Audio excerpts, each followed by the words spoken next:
Hello and welcome to the Hobby Studio podcast. I'm Megan and I'm joined by Michael. Hello.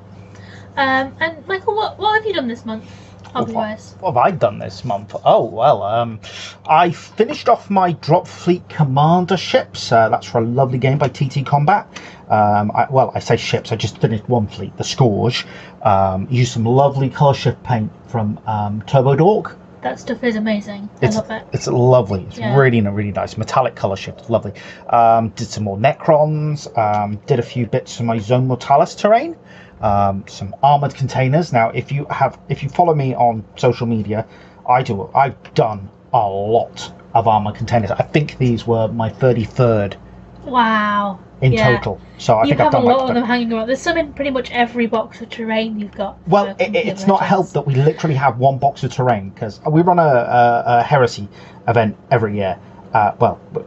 Twice a year normally, but at the minute in non-interesting times, in non-plague times. And I have at the moment 15 boards of scenery. I think it's 15, and one of the boards is literally just armored Munitorum containers and a Sky Shield landing pad and some cranes and stuff, and it's sort of like, this is basically a pile of. This is like a shipping zone, and the containers. It's a docks. Yeah, it's a docks. Yeah, it's a space dock. So it's an interesting piece of terrain. So but these are for my Zone Mortalis board, so they should look good. I also did a few more Custodes for Heresy. I said I did Necrons, didn't I? Yeah. And I did a bit more of my Germans for Bolt Action, along with a few other things. But I paint silly amounts. So you paint a lot. What have you painted? But me, I took on a big project. I have finished a Gorgonaut. It looks really good, though. I built it at the very end of February, and it has been a labour of love. Just a labour at times. Yeah. Getting the base colours on, I hated the thing. It's often the case when you've got a big thing like that. Getting the base colours on is. Yeah. So it looks all right. Yeah, some contrast in there, which is quite cool. Yes, I used some contrast paint over metal so that it would have proper coloured metal sheen going on. Yeah, that's awesome. It's pretty good. That's awesome. So I also started cross stitching an Aquila. Nice. That counts towards the hobby. absolutely. So, what else? So anything else big this month? Oh, we've got the new lamp. Yes. Yeah, we got a task lamp, a Lumi task lamp, I should say. It used to be called the task lamp. Now it's the Lumi from the Daylight Company, who are now sponsoring the Age of Empire podcast and Hobby Studio. So we've got a review of that, which will be coming up hopefully tomorrow. On the day of release of this show, which is the Tuesday. It's a really I've just turned it off, and oh my god, it feels like it felt dark when you turned it off. It's gone dark. But that's quite cool. Very good lamp. What are we talking about today then, Megan? Me and you are going to be talking about Aeronautica Imperialis. Yep, that's at the end of the show. Yeah, so I'm going from end to middle. No, you're in the Underworlds discussion. Oh yeah. Yeah. Yes. We're doing Underworlds in the middle segment. Yes. Underworlds, because that was an interesting discussion. Yeah, we still haven't played it since we had that talk with James, though, have we? No, we haven't. No, we've got James Fishy Turner joining us for that one. Yes, it's going to be coming out of the box soon. Maybe this week. Yes. Yeah, this week. Although I don't know, should we start with Shadespire or go to Nightvault or Beastgrave? I've played Shadespire. I'm interested in Nightvault now. Nightvault, yeah. Okay, cool. And then the other thing, we're discussing Carnevale. Oh yes, Carnevale, yes. Carnevale, okay. So let's crack on and talk about Carnevale.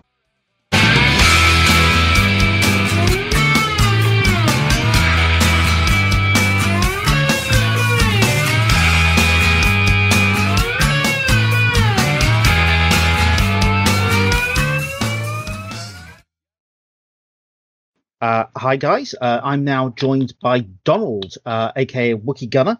He's a TT agent with TT Combat, and he's here today to specifically talk about a game I know very little about other than it exists, which is Carnevale. And I'm looking forward to this. So, hey, how you doing? Yeah, I'm doing fine. How are you this fine Saturday? Oh, doing pretty well. Just trying to keep my head above water at work. But other than that, it's nice taking a little break to talk about gaming. It is, it is. Okay, so I think what we like to do on this show is we like to start with asking a bit about you. What's your background in gaming? How did you get into it? And what are the main games you kind of play now? So let's fire away and talk about yourself for a bit, Donald.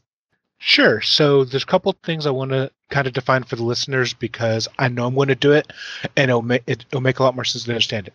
The first thing is, at some point I will interchangeably use the terms TT Combat and Lewis. As you probably know, TT Combat is the company that makes Carnevale. Lewis Clark is the lead designer, and kind of the rules are for Carnevale, so I kind of use them interchangeably when I start talking about the game. The other one is a term I use personally called one true nerdum, where I personally believe everyone has that one true nerdum. We may be wargaming geeks, we may be football geeks, but there's that one team or that one system or that one thing that we really look into and we can talk all day about. So that being said, now we'll kind of get into my backstory. My gaming actually started because I had an attractive sister, and I was at a convention with her and a friend of hers, and I'm the younger brother, and there was a guy who offered to let me join him playing a game called Battletech. He'd been hitting on my sister the entire convention, and I realized that was the only reason he was offering to let the little brother join, but hey, I was up for it. And so that was actually the first game I ever played. This was back in 1987, was Battletech.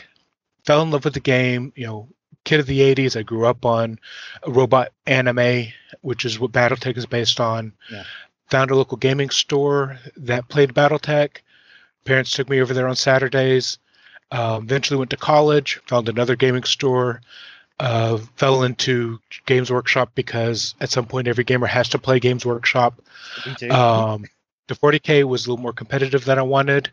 Warhammer Fantasy, at that time, if you remember, you had the artillery where you guessed the range, and I once missed taking out my opponent's general with a great cannon by less than half of an inch because I rolled a 2 on the scattered die for the bounce. Decided I probably guessed too well to play that game. Ended up in Privateer Press. While at Privateer Press, playing Warhammer Hordes. I was at the game store, saw a steampunk Mad Hatter model. Huge fan of Alice in Wonderland, huge fan of steampunk. Decided I wanted a model for collection. Found out there was a set of rules that had just come out around him called Malifaux.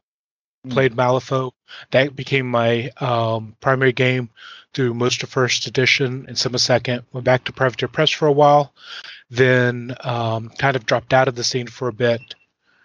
Was looking at a Kickstarter, saw this Kickstarter for a new game. It's technically a new edition of the game.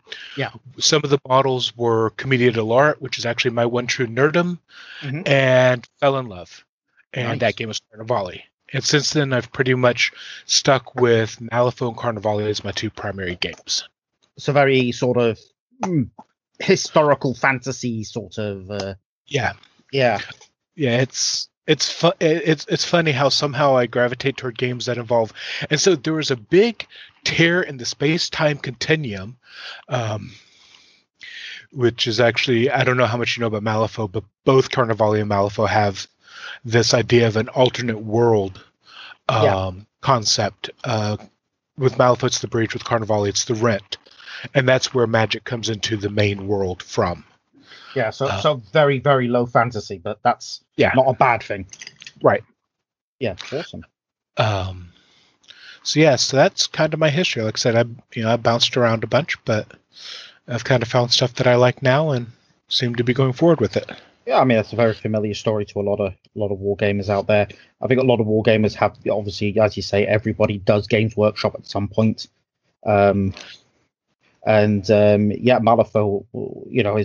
has been a very popular game. It waxes and wanes where I live, but it's still very popular. Privateer Press is the same. Yeah, I think it kind of went through a resurgence once third edition came back out. Oh, so. Definitely. It did slip away for a bit, and it was just picking up again, and then we had the lockdown. So yes, the horrendous plague. Yes. Awesome. So adding its core, I suppose, what kind of a game is Carnevale? So what kind of setting have we got there? And Sure. So Carnevale is called a narrative skirmish game. Mhm. So page 6 of the Little Rule book that you can download for free off of TT Combat's website has a big red block, the golden rule. First sentence is Carnevale is a narrative-led skirmish game, meaning small models, and the game is designed to be more about the stories you tell in the game versus the traditional competitive, we're like chess. So what is the universe? The basic universe is it's late 18th century, around 1795. A massive tear in the sky was created through a giant explosion that happened called the Rent. So a significant portion of Europe was destroyed in this cataclysm. For some reason, Venice was miraculously saved, becoming a area of civilization. In addition, because Venice being Venice, they're designed around building ships, so all the navies get destroyed, all the merchant fleets get destroyed. Venice is able to reclaim their merchant fleet much faster, rebuild it much faster, so they not only are the cornerstone of civilization, they also become the cornerstone of mercantile. Unfortunately, though, things aren't going as great as you may wish. Because of the rent brings forth magic. It also brings forth creatures from beyond the rift. These will be known as the Rashar. We kind of get into the factions. In addition, people like having sleep cycles. And you don't really get those sleep cycles because you have the really bright rit day, time, and the really not as bright rit time. And so you also end up seeing some more hysteria, some more darker tones to the civilization because of that. Mm-hmm. So that's kind of the backstory, and we can go in more detail if you want. Gameplay-wise, as I mentioned, it's skirmish, which means typically you're looking at 7 to 12 models on the board per side. One of the factions can go to 5. I can technically make a legal list with 3 models, but I wouldn't recommend it. And it uses a dice pool mechanic, so you have every model has a set of stats. Typical human stat is a 4, and you roll. You if you've got let's say an attack of 4, you pick up 4 dice, one of which is a different color, and you roll them. And in every case except for 2, you're trying to get a 7 or better on a D10. Every so time it doesn't use the D6s. It does not use D6s. It does use D10s. That's brilliant. Every 7 or better is called an ace. If you get 1 or more aces, that's a success. If you get no aces, that's a failure.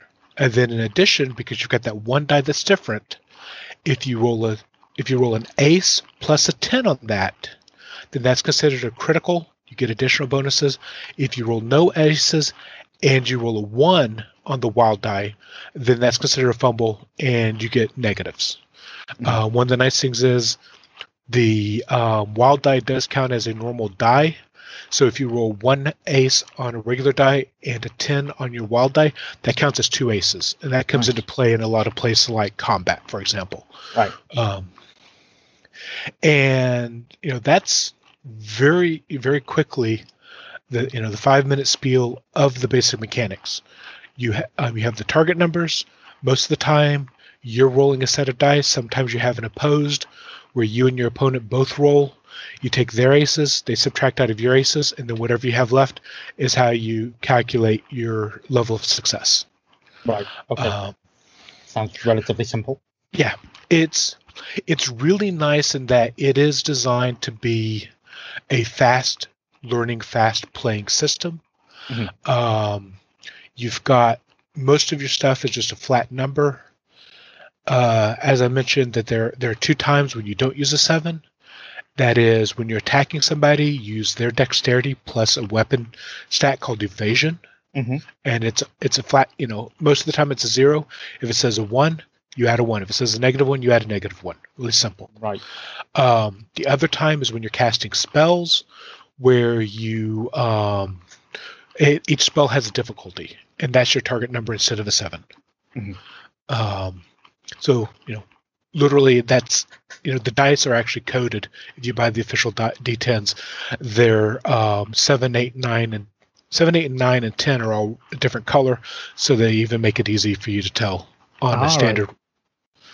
Right. There are 4, I'll call them spendable attributes. The first one's action points. These come back every turn. For the most part, your leaders have 3 action points. All your other models have 2. There is some variations. For example, there's a model called Harlequin who's supposed to be very fast and dexterous. He gets 3 action points even though he's not a leader. Everything you do in the game, except for 3 things, are 1 action point. You can, If you're in water, you can dive, which is one of the big things about the setting. Because it's Venice, they do incorporate the fact that you have water. That's actually one of the requirements for the board, is that you have a canal. Oh, very nice. So it's very dive different. Right, it is. And I'll get. Let me finish this up, and then I'll get into the terrain aspect. Sure. So the dives are 2 action points, and then you have 2 actions that are actually 0 action points. The first one is called an attack of opportunity. In this game, you don't have the traditional ranged versus melee that you might see in, say, Age of Sigmar. You have every weapon has a range. It may be 0 inches. It may be 16 inches. Right. That is a maximum range. Now you do have in base-to-base contact versus not in base-to-base contact. If you move in base-to-base contact with an enemy model, with 1 or more enemy models, you may choose any one of those models to perform a free attack. So that is called charging, and that's called an attack of opportunity. That's one that is 0. The other time that you can get a free action is if you jump once per activation on an object that is smaller than your base size. You may perform a second jump for free. So, for example, and this kind of leads into that terrain, which is why I wanted to do it in this order. I can have a stack of barrels. I can have a model jump on top of those barrels for 1 action point. Now, because the barrels are smaller than his base, he can then, for free, jump to a rooftop that is too high for him to jump to normally. With his second action. So like go ahead. I don't know, you got momentum type of thing. Exactly. It's now if he wishes to risk it, he can then use his second action point to move across the roof until he's off the edge of the roof, causing him to fall off the building. Because this is designed to use all levels of terrain, there are reasons to be on rooftops. There are consequences of jumping and missing, which is you fall. And you can, if you end on a rooftop and you're not completely on the rooftop, then you will fall off. Now, that being said, part of that whole, we care more about narrative versus the really strict 1/4 inch, 3 millimeter rules, is that there is a rule that if you end an activation partially on a surface that is large enough to hold you, you may move the model the minimum distance until their base is completely on that object. Right. So if you make your jump and you've only got a 1/4, you've got 5 millimeters of a 30 millimeter base on it, you don't automatically fall off. You're allowed to shift your model so he's on there. But you can pick so there's a bit of leeway for the narrative aspect. Exactly. And that's the golden rule box that I talked about is specifically discussing don't hard and fast these rules. Always allow leeway for the narrative aspect. So that is, like I said, very big golden rule of this game. Now you can, if you move off of the top of a building that is at least 3 inches tall, or any object, so say a rooftop, and you end in base-to-base contact, then your weapon gets what's called a -5 penetration. And what that is when I talked about those dice pools, the way combat works is I roll my attack, I take the number of aces I get, I add the damage, and then that becomes the number of wounds you take. You then roll a protection, which is your armor value. It's usually in the 2 to 3 range, maybe 4 or 5 for kind of heavy armor. And so you roll your protection plus penetration value. So if you noticed, I kind of stopped the armor at 5 because as a general rule, the armor stops at 5. And I also mentioned that the penetration for coming out of the building is -5, which means if I jump off of a building, most models will not get that protection roll. Right. And I have actually lost a game because a guy did this trick I'm talking about double jumping onto a roof, falling off of it, taking damage from the fall, but he didn't take enough to kill his model, and then killing me because of a lack of protection due to the -5 penetration. That's kind of cool.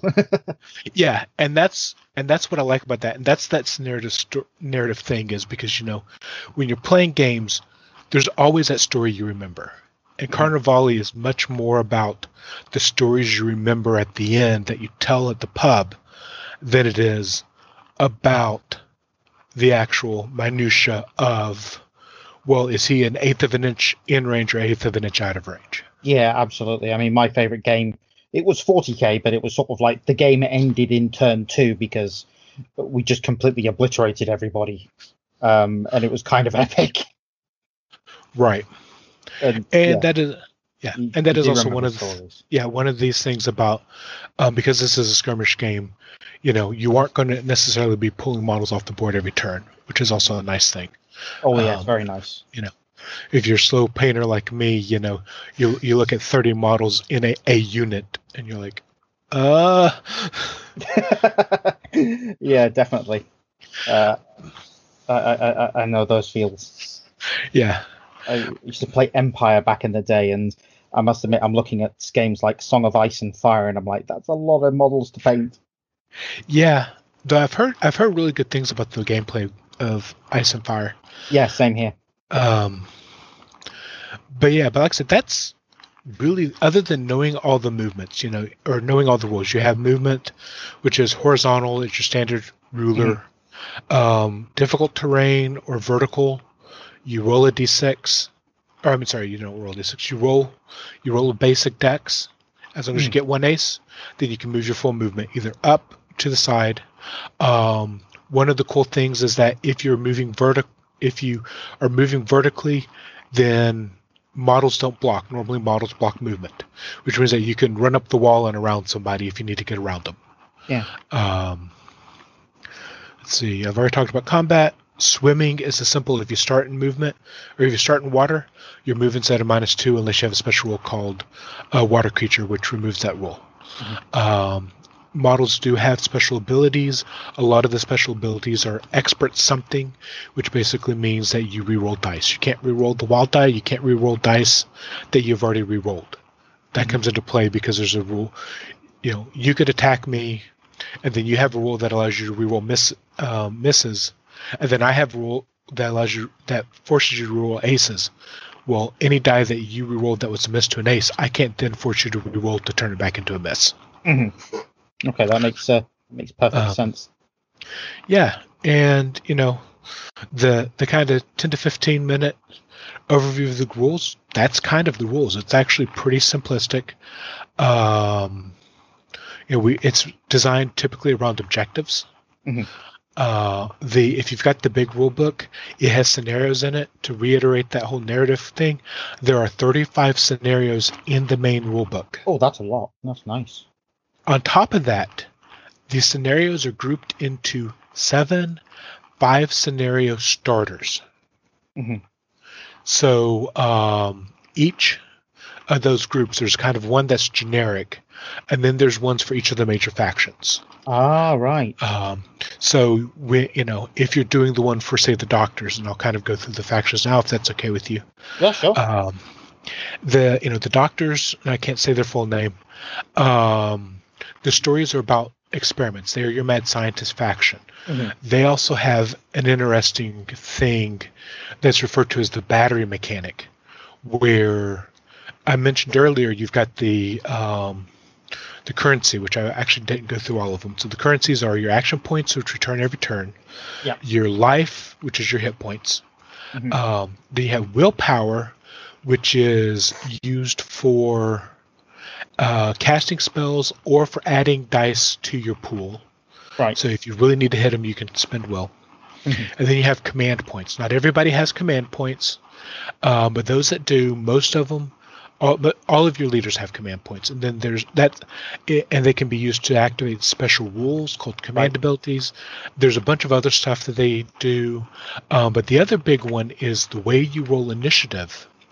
Is that you pick one model that has command point. You pick one model and you roll their current command point value. Ah. So as you start spending these command points to enhance your gameplay, you're also lowering your chances of winning initiative. All right. So you can make your character better and give them a better chance, but you're also lowering their chance to. That's a nice payoff method. It is, and the other nice part about it is because it's choose any character, not choose your leader. You can actually kind of couch it where maybe your leader, say, has a command points of 4, but then you've got another model that has 2, and that model can only use it on their special abilities, but you can still pick them for initiative. So your leader can spend his giving extra actions out and things like that. And then when he gets down to 1, you switch over to your other guy who still has both of his. Right. Okay, that makes sense. Yeah. It's an interesting concept. It's not something I've come across before, but that sounds really, really interesting. It is. And trust me, late game, you start getting into those. Is spending the command point now worth losing initiative next turn? But then it's choices. So as I was saying, part of the reason I brought that up is the doctor's battery mechanic. The way it works is the doctors are very heavy magic. They're in the fluff. When the rent opened, like I said, they're the mad scientists. They started noticing new scientific inquiries because of the flow of magic. And so they started going farther and farther into their experimentations. And they found a way to tap into the will or the life force of some of their patients that have gone crazy. They're referred to as the madmen. So in the game, mechanic-wise, the doctors have spells but have very low will, which means they can't spend a lot of will on spells. Madmen have very high spells or high will and have a rule where if they're within range of a friendly doctor, that doctor can use their will points as if they're his own. So that's why it's called the battery mechanic, is that they feed their magic off of their patients. And that also kind of gives you a better feel for what I mean when I talk about getting into some of the darker aspects of these type of genres. So that's the doctors who I like to blame for this plague that we're dealing with. There actually is one of those scenarios. It's called the fog, and the doctors accidentally let poisonous fog loose on Venice, and the entire game is trying to escape the fog before it kills your models. Ouch.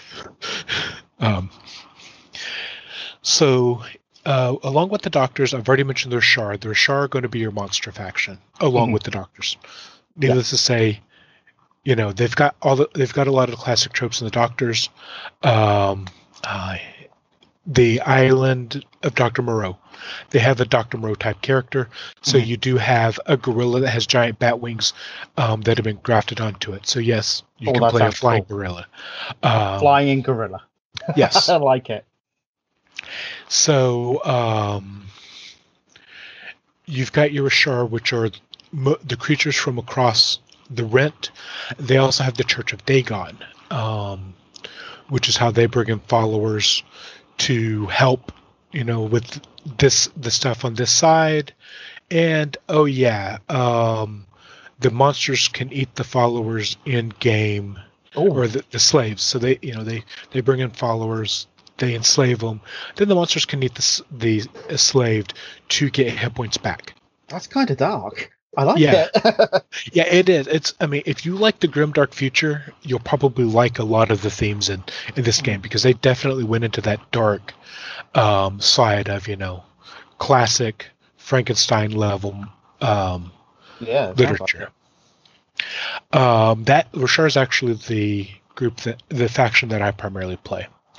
Where you have monsters and where you have witches, you probably have the Vatican. So one of the factions is the Vatican. Oh. And they are one of those factions I talked about where they use a lot of command points. For this model has command points that can only be used on their abilities, because when the Rift opened, they were able to start doing divine style things. They're also going to be your bubble faction, where you may have a character who grants bonus protection. He has a command ability that gives bonus protection in an aura around them. Right. That makes sense.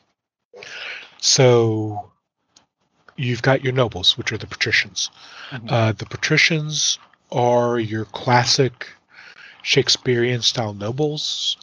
They also are notorious for having parties of all forms of debauchery that spill out into the streets. We pay the city guard off. I mean, you can see I've got a guardsman right behind me, because city guard is actually part of the patricians faction in the game, and he's going to turn his eyes for a moment while I go kill this guy just to see if I can do it. And it also has one of the most famous models in the range, which is the Pan Lady.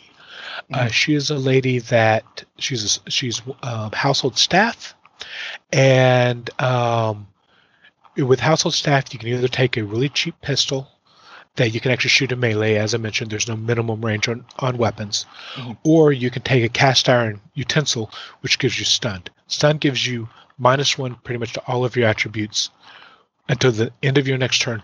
Plus, you take damage if you start in water. Right. So she's kind of become famous and infamous in the circles, just because it's this really cool, cook running around with a cast iron skillet. Nice. So now you notice I've talked about the nobles who kill people, the doctors who turn them into madmen, and the Rashar who eat people. But I've not talked about anyone who cares about the people. Is there anybody? There actually is.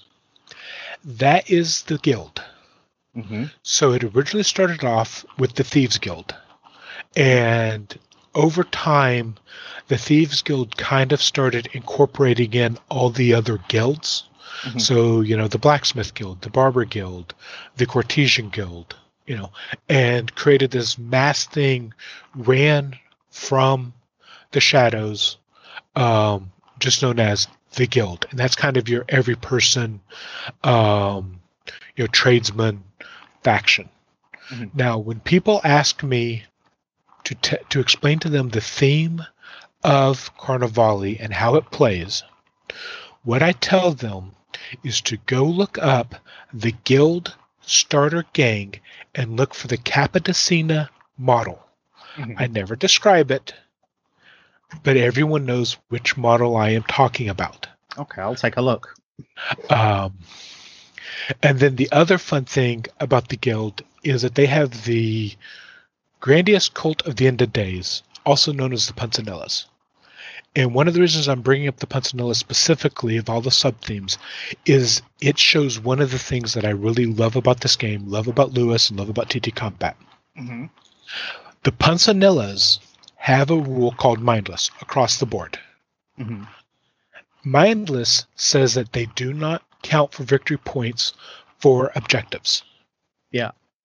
Now, Punsanellas have a leader character called King for a Day, which means that you can technically play an entire Punsanella gang with no other models. But they can't win because all of them have Mindless. Yeah. And during the beta, this was brought up that people wanted to do this. And Lewis's reaction was, you know what? I didn't expect that. But the Punsanilla leader is the cheapest one. And so he gave the king for a day a special rule that if he is your leader, all Punsanilla lose the mindless rule. So there's a place where, they literally listened to the fans saying, this is a problem in how I can enjoy the game, and they corrected it. Right. And I know a lot of games feel like the developers are just kind of this wall. Mm-hmm. So I wanted to point out that this is and this is just across TT Combat in general, but Carnevale is my primary TT Combat game, so that's why I did it. Now the last faction is the mercenary faction, and they're called the Gifted. And I'm sorry, there's actually two factions. The Gifted, you can play as themselves, and their starter game is Commedia dell'arte. I mentioned that in my history.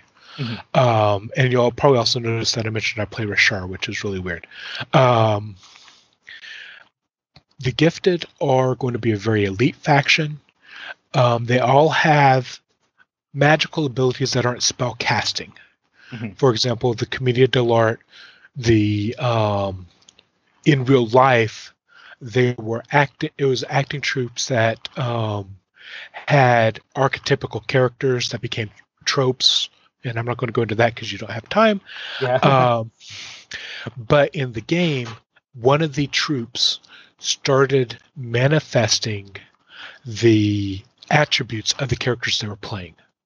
And that is why they're gifted. There's another one called White Dove who has the ability to fly, and she has this kind of magical ranged attack that she can do. There's all these different characters. And like I said, they can be played as their own faction, or they can be used in any other faction. Okay. So that gives you that ability to help flesh out, well, I really wish I had a character that does this. For example, Gil typically is very anti-magic.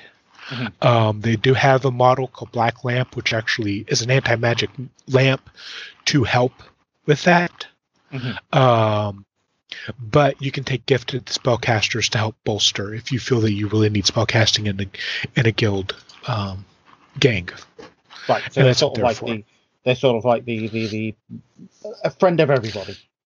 Exactly. They're your hired guns. Mm-hmm. Now, there is one gifted who is whispered amongst all as the very first gifted, and he was a gifted prior to the Rent opening. He is the only known gifted prior to the Rent opening. He is also known for the fact that he is the only gifted who can pass his gift to other people and bring them under his control. And that is Vlad Dracul. So the final faction I have not mentioned is the Strigoi, which are vampires. And they also have Romani, who are not vampires, but work with them. Mm-hmm. So for all of you, Death Eater courts and Flesh Eater courts and vampire fans, they do have vampires in the game, and they do have a backstory behind why there are vampires in the game. Yeah. Oh, that's cool. That is cool. I always like to see vampires in a game. Yeah. They've also got a Vargol, which is basically their werewolf. Mm-hmm. There are people who are asking for more to bring in more werewolves and things like that. Mm-hmm. And so, like I said, that's your basic setting. The terrain is I love because it is designed to use the multiple levels. Mm-hmm. It includes special, typically you start on the main level. The board, when you actually do the math on the rules, they recommend a third of it be water, a third of it be standard land, and a third of it being line of sight blocking terrain. Right. So it's pretty easy. They do want you to have those narrow corridors, have buildings you can jump to. Mm-hmm. There's a special rule, the Capitacina that I mentioned earlier has this rule where you can start on top of a building, otherwise you can't, which gives him a bit of an advantage. Mm-hmm. And that's it, kind of in a very rambling nutshell.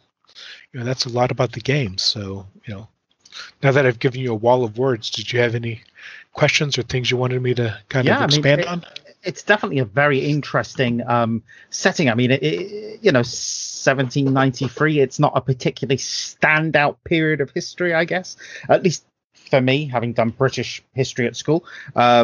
So it's a very interesting time, and I suppose you've got a lot of, Italy wasn't really a country at that point, and there's lots of different stuff going on in Europe. Right. So yeah, it's definitely still that late city-state era. Yeah. So it's not quite nation states, but still. Right. We are and like I said, the game right now primarily focuses on Venice and the Venetian culture with some tag-ons. Mm-hmm. The Vatican obviously has a very Roman influence. Rome was completely obliterated during the Rent. And in the fluff, it kind of goes into what all happened, and if you get into the backstory, you kind of know what happened and why and all that. But they also have the avant-garde, so you do have this secondary papal court that was in France. But then they, of course, all of that started migrating to Venice because Venice has become the new center of society. Mm-hmm. And kind of central to the world. Cool. Yeah, awesome. So, I mean, what would you say is the best way to actually get started into the game? I mean, is there a starter set you would recommend, or? Okay, so there's actually 2 different starter sets. Mm-hmm. They recently, and I think it was like for Christmas last year, recently, released Escape from San Canciano. Mm-hmm. Hopefully I'm pronouncing that right.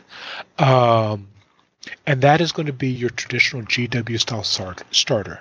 Mm-hmm. It comes with 8 models. It basically comes with 50 ducat, approximately, sides, Guild and Rashar. Mm-hmm. A standard list is 100 ducats. It comes with a 2x2 poster size mat to play on. Yep. Some cardstock terrain pieces. Mm-hmm. Some cardstock debris, both in water and out for the jumping. If it's in water, then you also get that free jump, so you can use that instead of a bridge. Mm-hmm. And it comes with stat cards. Oh, for the models that are in there. So that is one big thing about TT Combat is they try to have their starter sets do the Christmas Day, what they call the Christmas Day rule of they want it something that's under the tree. You can pull it out, open the box, quickly assemble the models, and be playing without having to go online, which all of the stats are online. They actually have an official gang builder, and one of the things they do is balancing passes. Anytime they're focused on new models for a faction, they look at the faction as it currently stands amongst the other factions, and along with how the new models change the faction and how the community seems to be seeing the faction. And so they will do tweaking. So they try and keep it sort of balanced. Exactly. And they also kind of try to look at where there were the whole community complaints. The actual reason I don't play the community alert, which is the starter set for gifted, is the box of 5 models is exactly 100 ducats. Mm-hmm. And for me, that's a little bit too few models on the board. I tend to play horde armies. Mm-hmm. They actually, when they did the latest gifted redo, they tweaked the models to bring them down to 90 so that you could at least pull in a 6th model to help with that being a little too small. Right. But the Escape from San Canciano, like I said, it's £35 off of their website. That's very cheap. Yeah, all of the models and both starter sets I'm talking about are designed to be one-piece models. They are resin models, mm-hmm. but they're pretty easy to assemble. I know a lot of times Games Workshop players kind of have traumatic flashbacks to resin models. It's not that type of resin. Yeah. No, I've worked with a lot of TT Combat resin. It's pretty good. Yeah. The other thing that the Escape from San Canciano comes with is it comes with the small rulebook, which is the free PDF download that I mentioned. Mm-hmm. So you can get that. The other starter set, which is the one I started with, and to be honest, if you're not just trying to dabble and you're seriously looking at it, it's the one I recommend, is the official Carnevale 2-player starter box. Mm-hmm. It's going to be £65, and it comes with 2 full 100 ducat lists and when I say list, I don't mean your traditional, well, this is the stuff nobody plays with, so we're going to throw it into the box. Yeah. I play the Rashar list. When I sat down and decided on my faction, one of the reasons I picked Rashar was, as a TT agent, I wanted to make sure that both starter sets were present in my store, because I knew people going to tournaments would see them. Mm-hmm. We had guild players. We didn't have Rashar players. I sat down. I built a list. I started going to see what models I needed to buy, and I realized the list I built was the exact list they put into the 2-player starter for Rashar. Nice. The guild I've looked at, I would not build that list. I still think it's a solid list. I still think people would play it. It just doesn't quite play the way I would play that particular faction. That's all. Right. Yeah. So it's not like each faction has only one way to play. Exactly. Yeah. It's also to be honest, the factions feel to me, to use a 40K term, a lot more like Space Marines, where, yeah, you can play generic Space Marines, but if you play White Scars, they have the feel to them. Well, if I'm playing the guild, I can play the Punsanellas. There's actually 2 boxes for Punsanella. I can make an entire 100 ducat list of just Punsanella that has a different feel. So it's I can. We've got a player who really likes using the dog keeper and the dogs, for example. So it's very flexible. And that's also part of that balancing, is because if they add in models to a sub-faction, they need to rebalance that sub-faction to make sure that it doesn't overpower because of the new stuff. Right. Fantastic. So they the are 2-player, keeping an eye on it. They are keeping an eye on it. Oh yes, they definitely feel like they are trying to keep an eye on everything, because every gamer knows, whether you like it or not, power creep is inevitable, just the nature of the game. New model gets thrown in, and all of a sudden there's an interaction nobody expected, and that interaction dominates the game. Yeah. But the 2-player also comes with cards. I will warn people, the cards are out of date. They are perfectly fine if you're playing the starter set and learning the rules, and you're playing those 2 lists against each other. There's no problem with the cards. Once you start expanding into playing with more people, though, you will want to go out to the website. I checked yesterday, and they are both still 100 ducat lists, but there's some tweaks to some of the cards just over time. Right, and they're available to download. Yes. You go to carnevale.thegame.com. You'll see the gang builder, and on the gang builder, you can select a model and download just its card, or when you're in a faction, there's a link which will download a PDF that has all the cards for that faction in it. Nice. Fantastic. Yeah. Okay. So the 2-player starter, it comes with 9 1-foot square tiles. The standard board size is 3x3. On one side of the tiles, it has a combination of water plus dry land, which are cobblestone pieces. The other side is just the water. So TT Combat, being an MDF terrain company, as you start buying it, if you decide to start buying MDF terrain, then you can just flip them over, use the water, and now you've got a nice water mat. Right. It comes with cardstock buildings. They are different than what's in Escape from San Canciano, because Canciano is newer. Those are a little bit more funky looking. 2-player starter, a little bit more basic, still fully functional. I use them all the time when I need to. It comes with a box of gubbins, which includes a set of dice. Canciano also comes with a set of dice. Comes with your templates, measuring sticks, some basic scenarios, and the 2-player starter comes with the large rule book. Nice. So that's not bad value for £65. No, it isn't. It is an excellent value if you're planning on playing Guild or Rashar. I highly recommend it, because, to be honest, just trying to pull it up real quick. It'll take me too long. Just the rulebook and the dice. If you want to use their D10s and basically the gubbin box to get the templates, you're probably going to get close to that. But once again, it's the Christmas Day rule. Everything is playable out of the box. Single pose minis, glue them to the base. So that's kind of how, I recommend people starting. In addition, each faction has multiple boxes that make legal crews. Every faction has a faction game starter. Mm-hmm. And then they have some additional boxes. Mm-hmm. So I'm going to use that to lead into maybe your next question, which is additional resources. And there are three main resources that I know of. Mm-hmm. Number one is the Carnevale fan Facebook group. It's a great bunch of people. Yeah, I just joined that last night. Okay. Yep. You will see me all over that place, whether you want to or not. I'm not as active as I used to be, but I still try to be pretty active on there. Mm-hmm. So people can find me on there, and I am me, and I'll try to check the others. The second place is a website called Venice by Rent Light. That's RENT Light. Mm-hmm. It's a little defunct at the moment. The information on there is still good. It will hopefully be getting new content shortly. Mm-hmm. The Plague, that's actually my site, and the Plague kind of sapped a lot of my creativity, but starting to see the end of the light and starting to get back into the gaming mode, so I'm hoping to start putting new articles up there in the near future.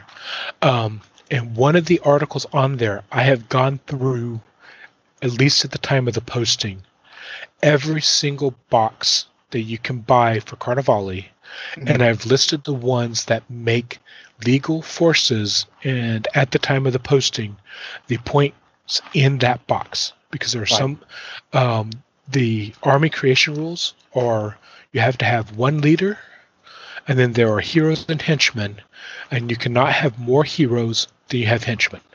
Right. So, for example, the Vlad Dracul box doesn't meet the requirements because, while Vlad is a leader, it has all three of his brides, which are heroes, and it doesn't have enough henchmen to cover three brides. Right. I see. So that is the second resource that I recommend for beginners. Mm-hmm. As I mentioned, because I've got stuff up there. I've got a 3-part article about building a list where I go through and kind of do, here's how I create the list, here's how I work with the resins, and I intentionally found models that had a lot of the common issues that you see with TT Combat resins, specifically so I could show you how to do with it. And then I've got something about basic painting. Nice. So all the way from the third resource is there's actually a podcast called Monsters and the Masks, mm-hmm. which is a Carnevale dedicated podcast. Right, fantastic.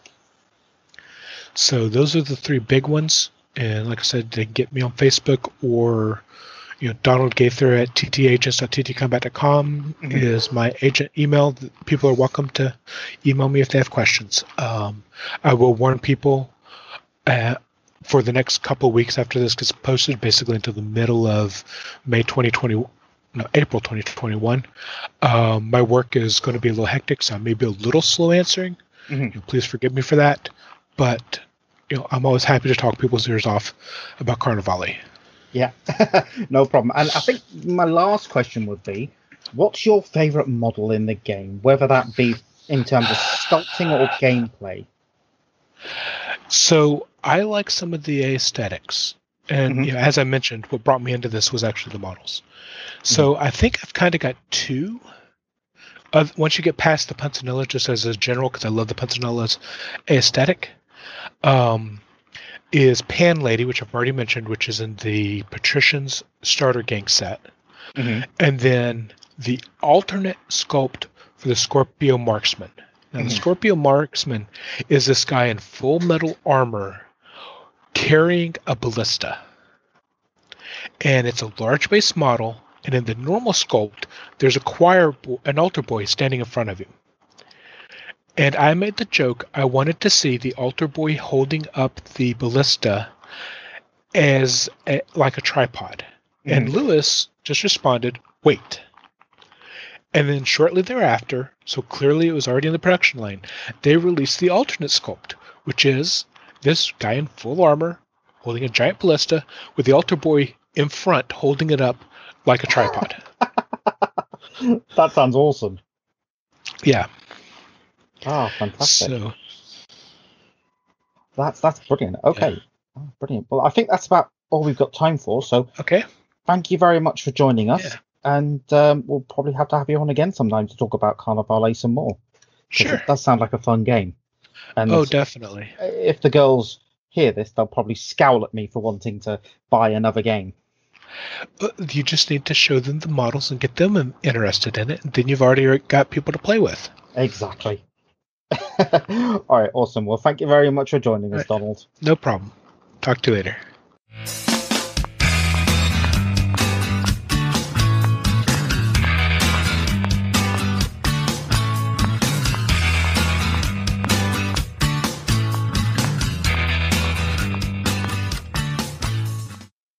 Hi, and me and Megan are joined by James Phoenician Turner from all the way up in Scotland, and we're going to talk a little bit about Warhammer Underworlds. I think the title we've given this is sort of the story so far. Yeah. And James has sort of ran with that and created this whole segment, and I'm like, this looks incredible. It does. Hi everyone. Yeah, no, thanks for having me on, and I'm glad that you're happy with the segment. And actually, I was thinking that once we're done, if there's anything you want to pull out from the text and share, I'd be happy to do that, because it's a 4-year-old game and there's quite a lot to go into, but that can seem quite overwhelming for people when you're trying to get into something brand new. So yeah, I think the cool thing about Underworlds for me is that it's not just, I mean, yeah, it is a very competitive minis game. They've created some minis and they were like, we need a game to go with this, but they have actually created a really interesting story to go along with it.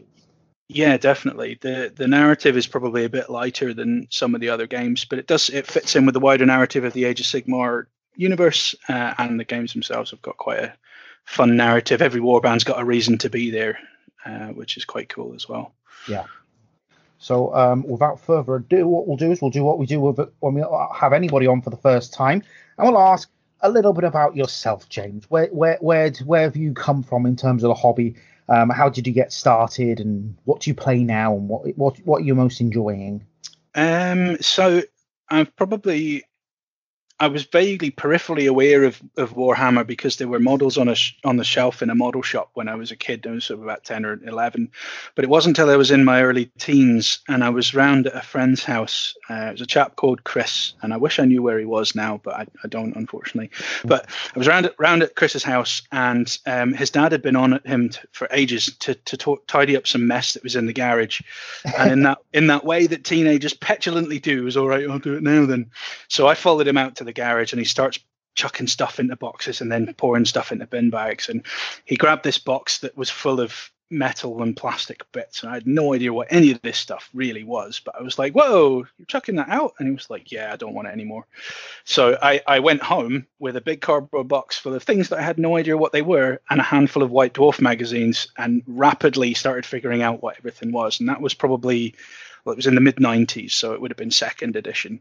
And then rapidly discovered the stores and used to hang out in Milton Keynes and Northampton Games Workshops quite a lot. Very much into 40k initially. The sort of the sci-fi aspect was what appealed a lot, but the fantasy stuff was kind of cool. I just never really dived into that. Never really played to start with, though. Was much more of a painter and collector. Fell out of the hobby probably late 90s as I was coming into my late teens. I think the last things I bought then were some of the Inquisitor, the 54mm scale Inquisitor models, because they were really cool. Oh, they were. And then when I left home, sort of fell out of the hobby and was living in Birmingham, and wandered past Birmingham Games Workshop one afternoon and was like, oh yeah, I remember that. And I picked up a couple of novels. I think it was one of the Gaunt's Ghost novels that I read, and was just sort of plunged straight back into it, and have been doing it ever since. So it's probably been about 15, 20 years, I think. And along the way, I've probably tried out most things, but at the moment, I'm a huge 30k fan, but also play Warhammer Underworlds, love Blood Bowl, and Necromunda N17. What else? Aeronautica, that's pretty cool. Aeronautica Imperialis. We're gonna give that a try this month. Yeah. Cool. Because I bought both sets, but not actually played it yet. It's once you wrap your head around the hexes, which is a bit jarring to start with, it's actually really cool, and it's as fast paced as it looks like. It's just kind of in the same way that I think Underworlds uses the hexes to free up your, it's very clear what your movement options are if you've got a board with hexes on it. So yeah, Aeronautica, the models are cool for that, and Adeptus Titanicus, that's another one that I really enjoy. But also briefly flirting with getting into AOS and Middle-earth strategy battle game. I'm a massive nerd, and I'll give most miniature things a try, I suppose. Don't blame you. But mostly, I mean, the last year or so, obviously, gaming's not been very possible, so I've been doing a lot more painting. And trying to push my painting, or the quality of my painting, a wee bit more than I have been for a while, which has actually been really cool. Sort of exploring different techniques and trying different things out. And I was super pleased last year when I think I'd painted up one of the Necromunda models that had been painted by Drew Pallis, and he commented on it on Instagram saying he really liked it. And I was like, yeah, that's pretty cool. Oh, that is cool. That's cool. Yeah, I've noticed you've done a lot of Necromunda painting over the last year. Well, it's one of the things, I think when we chatted at Christmas, Michael, I was saying to you, one of the things that's quite nice about having a small or a single project is that you can explore stuff and not have to worry about replicating it. And the great thing with the Necromunda models was because each one was a one-off, I might have been using a similar palette of colors or painting the leather in a similar way, but I didn't have to worry about duplicating that across a tactical squad. So it was quite liberating to be sort of like, I really like this green, but I never have to worry about painting it exactly the same way again. Yeah, very true, very true. Yeah. So let's delve into the meat and potatoes of this, and I think I'm going to let you wanted to explain a little bit about how the game works first of all. So I'm going to hand over more or less to Megan because she's the total noob in this aspect. So okay, I think she wants to sort of ask some questions because I always find it works. I find this stuff works better when it's someone a little bit more experienced, sort of discussing it with someone who knows less. Yeah. Then I don't have to pretend I know nothing. Well, I tell you what, then I'll be up front, Megan, and say if you're not clear on something, ask, if you want me to repeat anything or break it down, please do, because I think there's that tendency sometimes to assume the person knows what you're talking about. So yeah. Yeah, well, I tend to go the opposite and assume she doesn't know, and she's always telling me off for mansplaining. Yeah. Except that time when I introduced you to the concept of the warg, that was she was like, "You're not going to explain wargs to me," and it was like, "Well, it's an orc thing," and she thought I was talking about wolves and that from right. Tolkien. Yep. Well, similar name. Similar name, yeah. Yes. Yeah. So but basically, what is Warhammer Underworlds? People who don't know. So it's a boards, card, dice, and miniatures game, which I think I like to think is easy to learn but difficult to master. And I think that's the trait of a good game, is that you can pick it up and get the basics quite easily, and then enjoy honing your skills with it. It's about 4 years old and has been through 4 seasons, which I'll talk a bit more about as we go through. But started with Warhammer Underworlds Shadespire, and then Nightvault, Beastgrave, and most recently Darkchasm. And there's been a couple of other expansions to the game along the way as well. You take control of a warband, which is a small handful of models, all within the same faction. So it could be skeletons or orcs or a troll and some squigs. And you build a deck of cards and try to outmaster, outmaneuver, and outwit your opponent at scoring the most glory by the end of the game. Awesome. Cool. So I've played like one game of it before. Haven't gone back to it. Not sure why, because it was really enjoyable. Yeah, and you did kick my bottom quite convincingly. I did. I tend to do that with games that I've not played much before. Beginner's luck. I have lots of them. I was playing the Khorne Blood Reavers, so they're not very good anyway. Ah, there you go. Blame you, Gan. You did have Stormcast, and Stormcast are quite easy to play with. No, honestly, your skill was quite good. I'm playing it down here, but making excuses for myself. Well, it's interesting you talk about the different ways that the warbands play, because it's something we can touch on as we go through as well, because there are, I think, there's a wide variety of play styles within the game. And so if you favor a particular way of playing, there's probably a warband for you. And that's probably the good thing about there being so many different warbands going on. You can hone down to which one suits your play style best.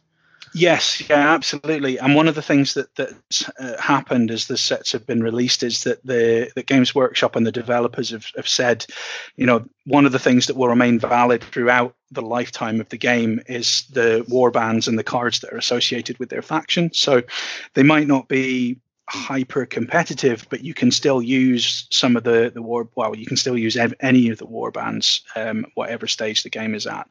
There are some different sort of organized play modes which restrict which warbands you can use, but if you're playing on the kitchen table with some friends or at your local club, you can take a season 1 warband up against a season 4 warband and see how they get on. That's always good. Yeah. So the basic mechanics of the game, how does that work? So it's played over 3 rounds, and each round you get 4 activations per player. So across the whole game, you've got 12 chances to do an action, and that could be something like moving or charging one of your fighters, or putting them on guard to make them more defensive, or drawing a card from your one of your decks,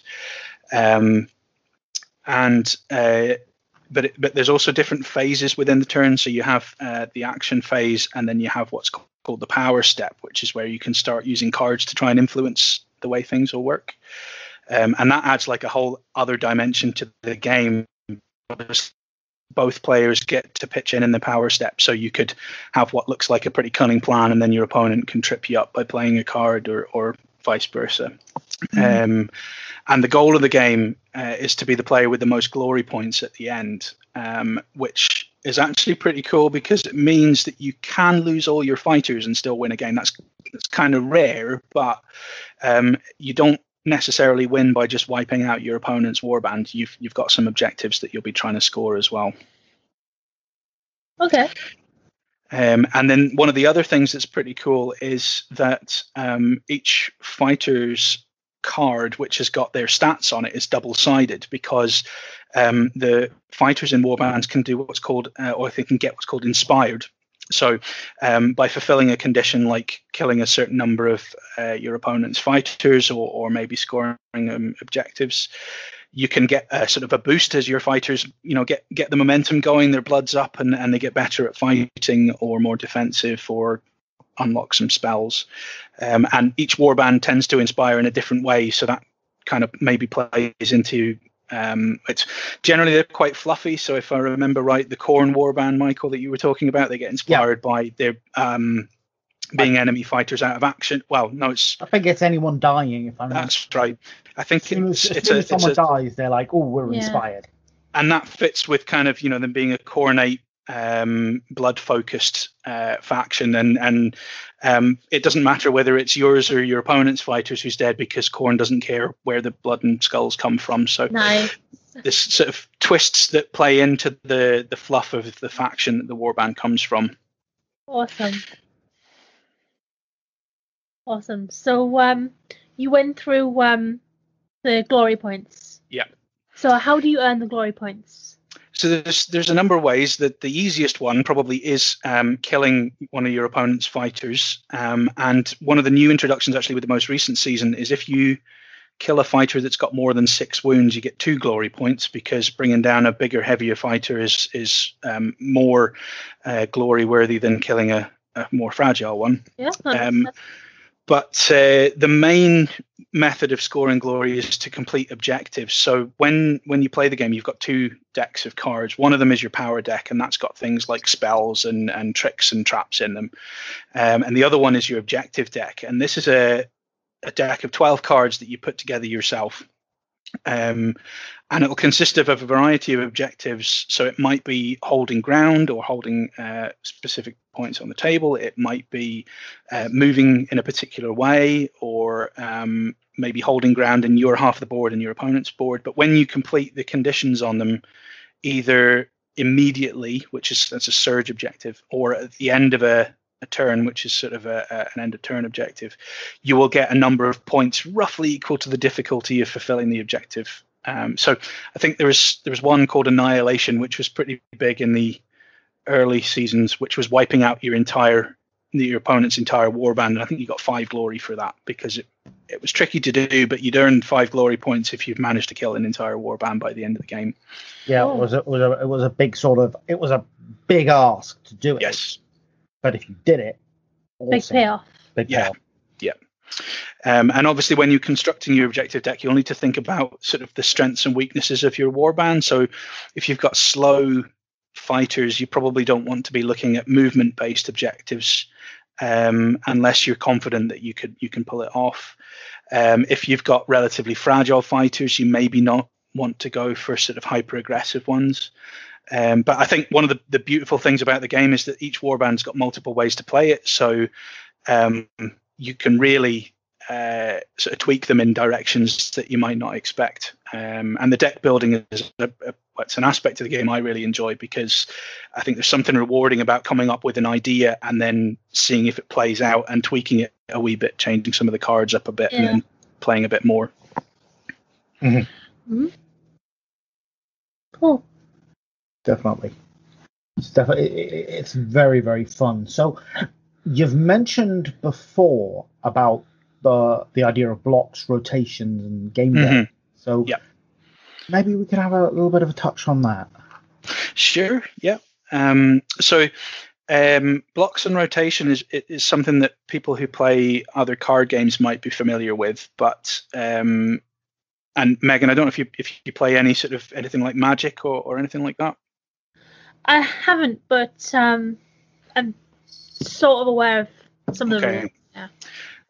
Well, so essentially what was decided by the developers was, as the 3rd season of Underworlds was coming towards being released, the developers, Games Workshop, announced that the game going forward for competitive play would consist of blocks of 2 seasons. So that would be the most recently released one, and then the season immediately preceding it. So at the moment, the active block is Dire Chasm and Beastgrave, with Nightfall and Shadespire rotating out. So their cards can't be used in competitive tournaments of a particular format.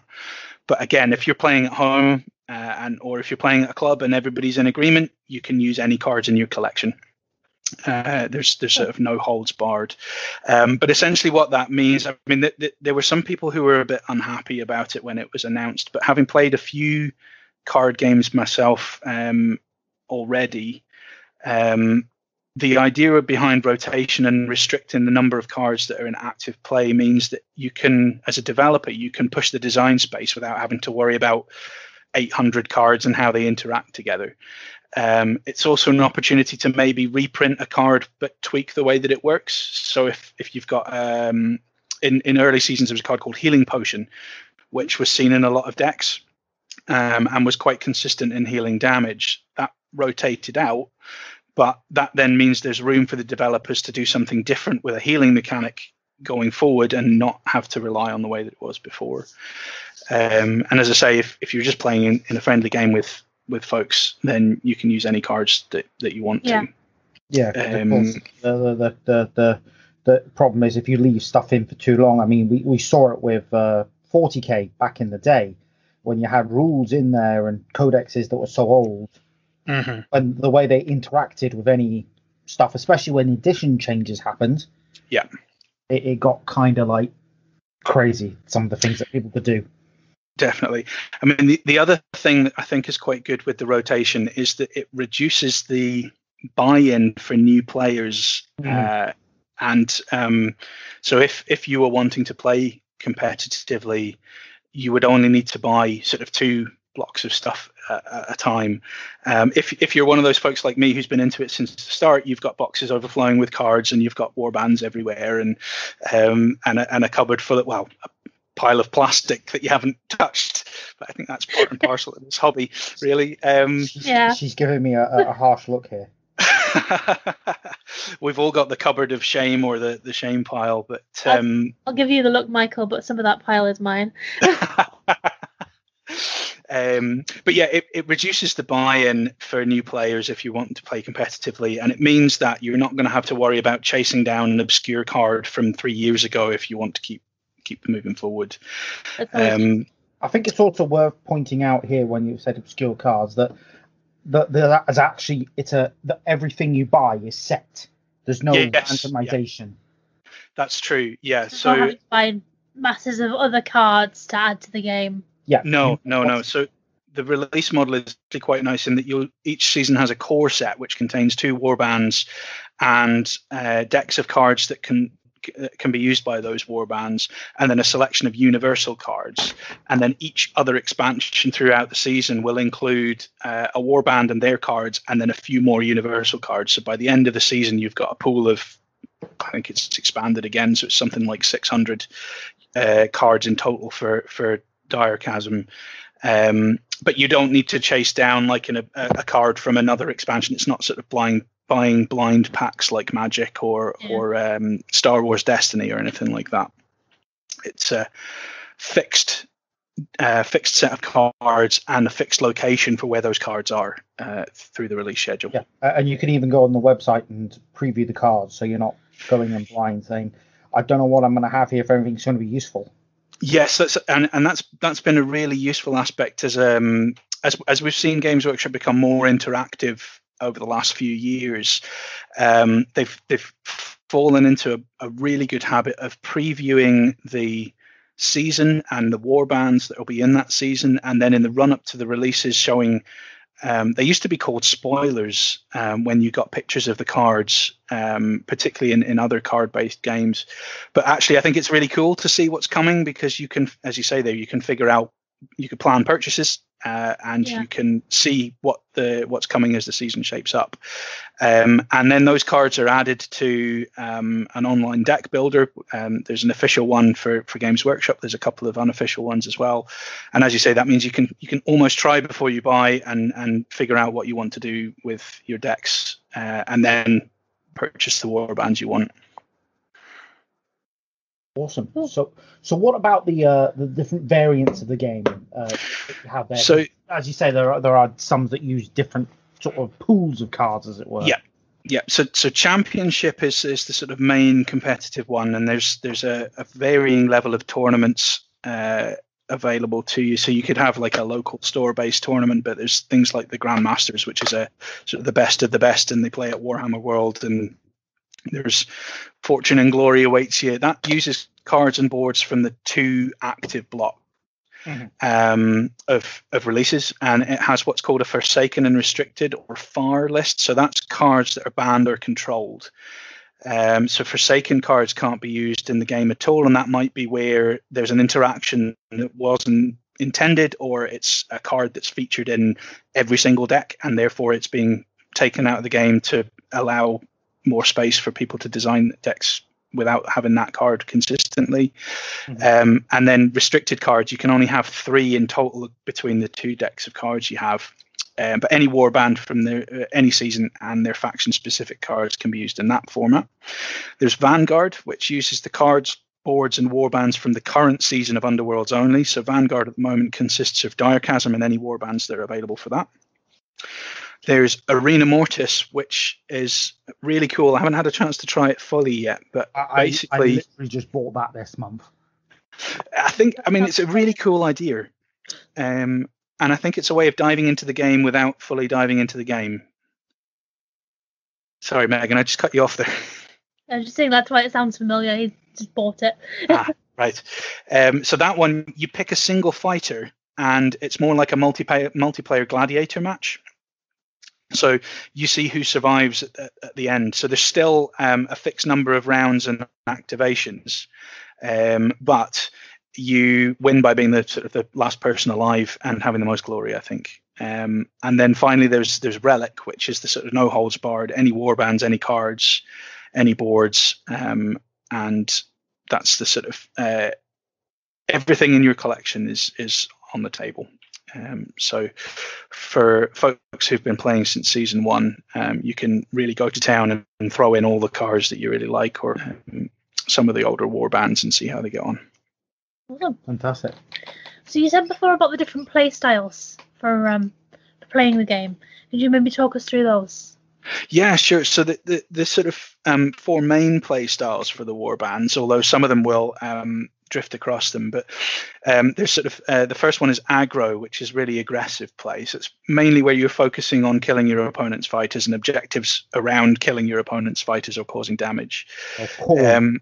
Yeah, like Khorne. Yeah, Khorne are pretty aggro. But also things like I'm trying to think. The Witch Elves warband, they can be fairly aggro, and Stormcast, if you can get them moving, they can be pretty aggro as well.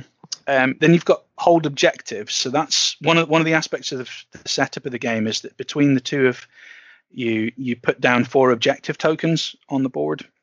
And typically with hold objective, you're going to be trying to hold those objective tokens, or hold a number of objective tokens to score glory, or cover ground and then hold objectives. You've also got control, and control typically does shenanigans and things, and uses ploy cards and tricks to keep your opponent from doing what they want to do.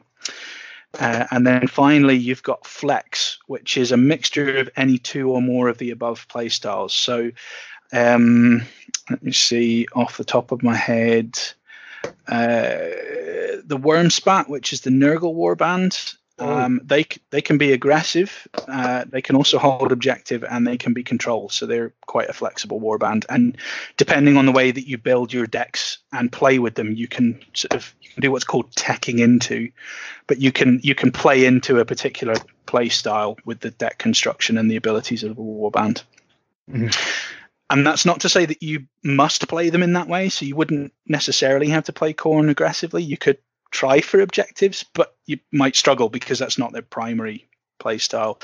Yeah. One of the interesting things we've seen as the seasons have gone forward, and Michael, if you're picking up Diachasm, you'll see this if you guys try it out, is that the warbands are becoming a little bit more balanced in terms of being able to access multiple play styles intuitively, rather than being sort of definitely slanted towards one and being a bit more difficult to pull into others.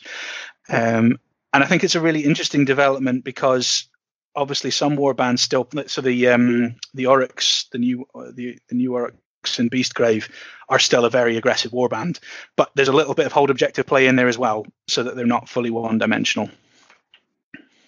Yeah, just painted them up the other week as well. That'll be fun. Yeah. Awesome.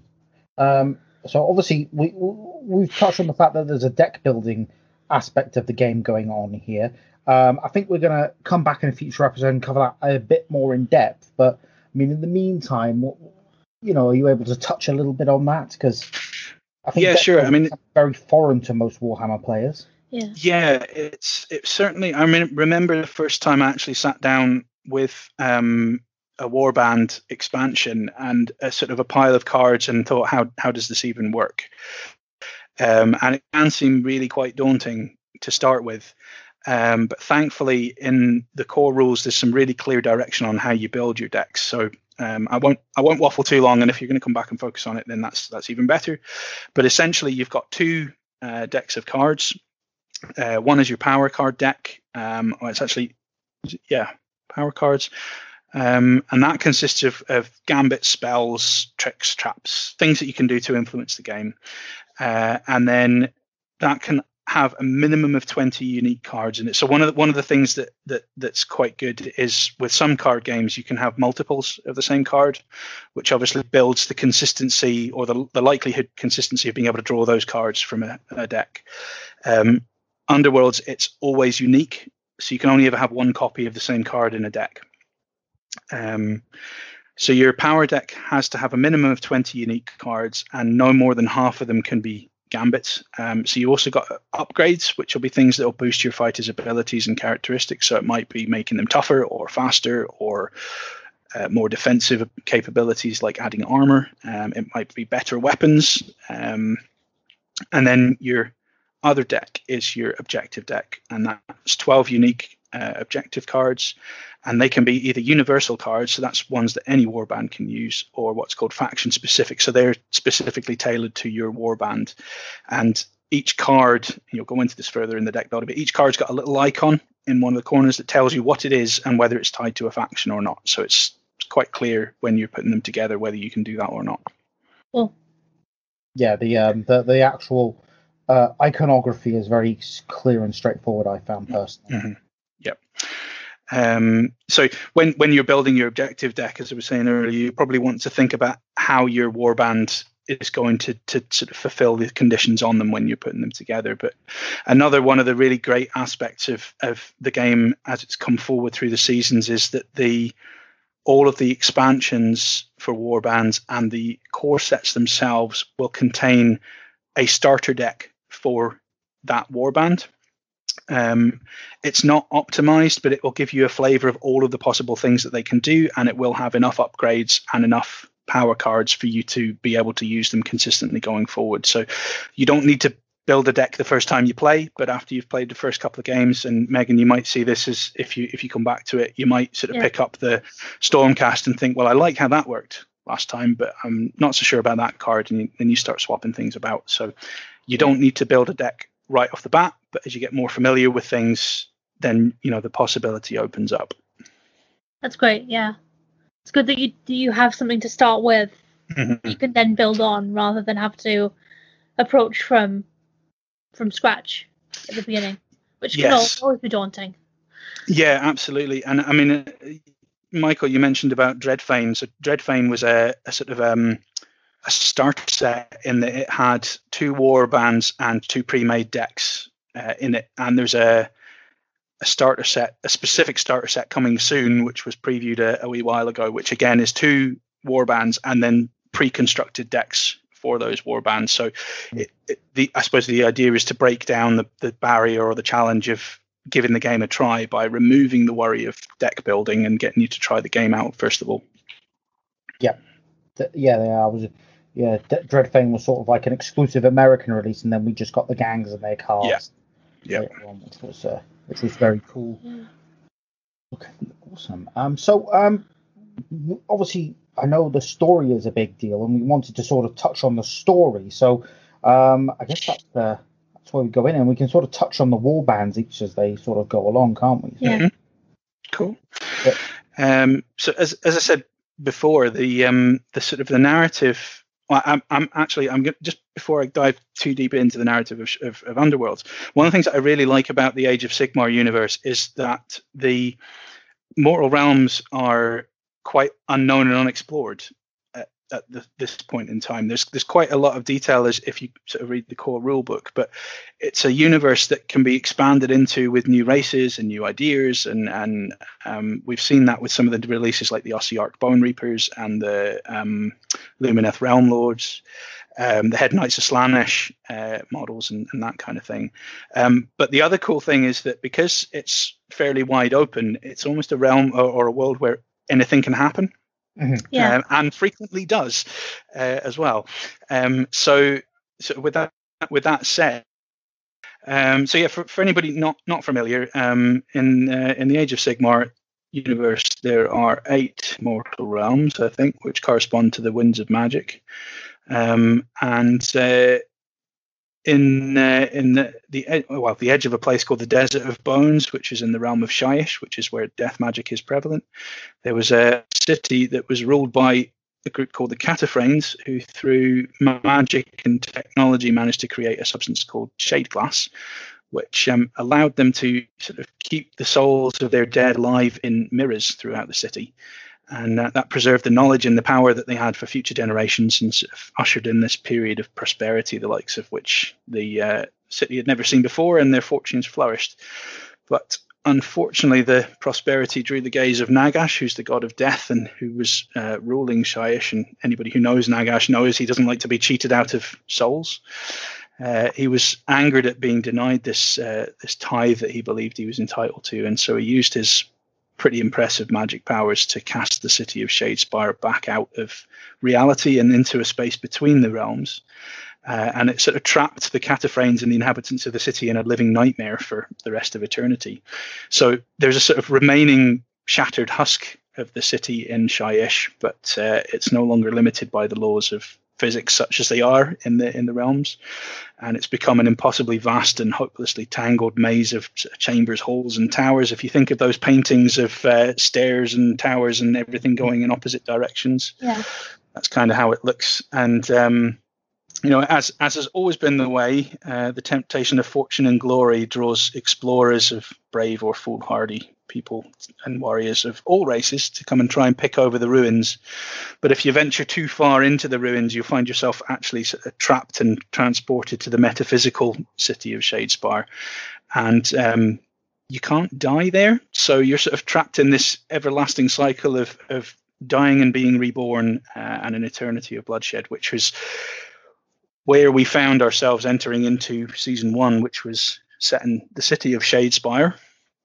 And you guys are both familiar with the core set, as it's got Garrick's Reavers, the Core Knight, and Steelheart's Champions, the Stormcast Eternals. So I think maybe if I just sort of run through a wee bit about each of the war bands for the core set, and then sort of touch on the other ones that were in season 1, if that's okay with you guys. Yeah, that sounds great. Sounds good. Yep. So as we've alluded before, Garrick's Reavers are devoted to the Chaos God of Khorne. So they're quite lightly armored but heavily armed. Lots of axes and chains on these guys. They're a warband that's got 5 models, and they can hit quite hard and fast, but they're a little bit fragile. They don't wear a lot of armor, being sort of Core Knight madmen. Most of their objectives are focused around killing their opponents rather than holding objectives, which is pretty fitting for followers of the Blood God. And the warband actually inspires when any 3 fighters are taken out of action, because Khorne cares not from where the blood flows. Steelheart's Champions, by contrast, are sort of paragons, Stormcast Eternals, who were sent to Shadespire by Sigmar himself to find out more about Shade Glass. Again, familiar, the Stormcast Eternals are sort of forged by lightning into being heroes who are a bit like Space Marines, I suppose, but let's not go there. When they're reforged, so when they die, they're teleported back to I think it's Azir is the name of the realm, but they're teleported back and then reforged and sent back into battle. But sort of disturbingly, the more times they're reforged, the less of a personality and the less humanity or sort of cares they have. And Sigmar is a wee bit concerned by this, so sort of thinking about whether or not Shade Glass might be able to stop them from losing their souls. He's to Steelheart and his champions to explore the city. They've got 3 fighters, and they're led by Steelheart himself. They're a lot, and they all inspire when they successfully roll a block or a critical in their defense rolls. So you need. That was the 2 in the core set, which was the first. One of these came with models, fighter cards, and power and objective cards that added to the set. So at the same time, so this was a dual release. You had Iron Skull's Boys, which were 4 Oryx who were trapped in Shadespire after wandering in search of loot. At first, they were trying to, find a way to escape and get back to Oryx love doing, but then actually an eternity of bloodshed and battle kind of has a certain appeal to Green, so they stuck around. They're fairly unsubtle. They're definitely geared towards getting stuck in, and they inspire by taking damage, which actually I really like the warband and the idea of them getting angrier as stuff tried to hurt them. Yeah. The next ones was the and as I was saying earlier, I really do think that the inspire conditions do kind of build into the fluff behind the warband. So the Auric one was really cool. Yeah. There's a card if I remember right, in season 1, which allowed you to basically sort of a shower of glass fell from the ceiling and would wound everything on the table. So if you were an Auric player, it was a fantastic way of getting your fighters inspired, because you could just make the glass drop on them and they'd get riled up and get stuck in. Yep. That sounds great. The Sepulchral Guard, they're what remains of some of Shadesbar's very unfortunate inhabitants, and the leader of the warband was once is the former Lord Marshal of the city. So they've got 7 fighters, and they can actually resurrect some of their fighters, which is what gets them inspired. They're a bit more tricky to play, because obviously with 7 fighters but only 4 activations, you need to have quite a good consistent game plan. But because there's lots of fighters, they're quite good at holding objectives rather than just killing things. Next up, we had the Chosen Axes, who are 4 Fire Slayer dwarves. Massive mohawks and axes. They failed to keep an oath to keep their city safe. So plunging into Shadespire in search of fortune, glory, and a good death. They're very slow, but they're quite good at attacking or defending, and they inspire by holding objectives, which I suppose plays into the dwarf, or the aspect of dwarves being treasure seekers. Mm-hmm. So they're quite good for holding objectives and controlling the board space. Next up was Spikeclaw's Swarm. So that was 5 very fast and agile Skaven. And 3 of them can be resurrected, kind of representing the tide of vermin that's sort of at the infestation of Skaven brings. They're led by Scritch Spikeclaw. And I can't remember his name, but he also had like a lieutenant who was desperate for Scritch to get killed so he could take over the warband. Right. And so I can't remember his name, but yeah, but sort of very Skaven, very Skaven-esque of a plotting second in command who couldn't wait for his leader to fall down a hole or get stuck on a spike or something. They inspire when they're chosen as the target of a ploy card, which again is quite, Skaven are quite tricksy in that way. They're very fragile, but they could be used very aggressively. And there were some very cool Grand Clash champions who built fantastically aggressive Skaven decks. But because they've got quite a lot of fighters, they're good for holding objectives too. Mm-hmm.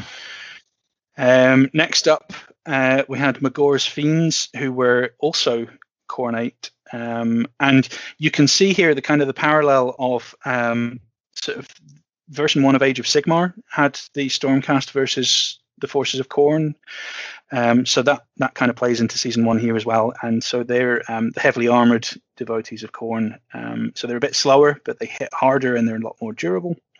They've got 4 fighters. One of them is a Fleshhound of Khorne, and they're sort of very suited to aggro, and they inspire when they make a successful attack action. So they're another one that you really kind of want to get stuck in with. And then finally, for season 1, there was the Farstriders. It's another band of 3 fighters of Stormcast Eternals, but these guys are Vanguard Hunters. So they were the first to come with long-ranged attacks because they've got bolt storm pistols, and their leader Sanson Farstrider's got a giant Star Falcon which can peck at people as well. Nice. It's a nice bird. It is, and sort of rewarding you for aggressive movement, because the Farstriders or the Vanguard Hunters are scouts. So they inspire by moving into your opponent's territory, but they're not particularly fast like the other Stormcast. They're not super fireable, and they play styles. So that wrapped up season 1. And then a short time later, and again tied into the sort of wider narrative of Age of Sigmar, spell unleashed by Nagash that caused the Necroquake, kind of tore across the reality and the fabric of the realms and even the spaces in between them. And in the city of Shadespire, the effects were felt in the opening of what was called the Night Vault. So it's like a cavernous undercity of catacombs beneath the city. And Night Vault was season 2 of the game. The core set again came with 2 warbands, one of which was called the Thorns of the Briar Queen, and the other Stormsire's Cursebreakers. Anybody who has been collecting Mortal Realms will probably be familiar with these warbands because I think they were included in those collections. Night Vault, Yep. groundbreaking because it introduced magic and lethal hexes into the game for the first time. So lethal hexes are spaces on the board which, if you move through them or are pushed into them, you take damage. So it introduced a new way of taking down opponents' fighters, or if you were playing with the orcs, a new way of getting inspired, because you could run through a lethal hex and inspire one of your fighters. So yeah, the Briar Queen led the Thorns of the Briar Queen. She was once a very, very powerful magic or death magic mage, but she was condemned to haunt the Night Vault for failing to conquer Shadespire when Nagash ordered her to do so. So they've got 7 Night Haunt fighters that inspire by being next to enemy fighters. The Briar Queen's a level 2 wizard, which is pretty good.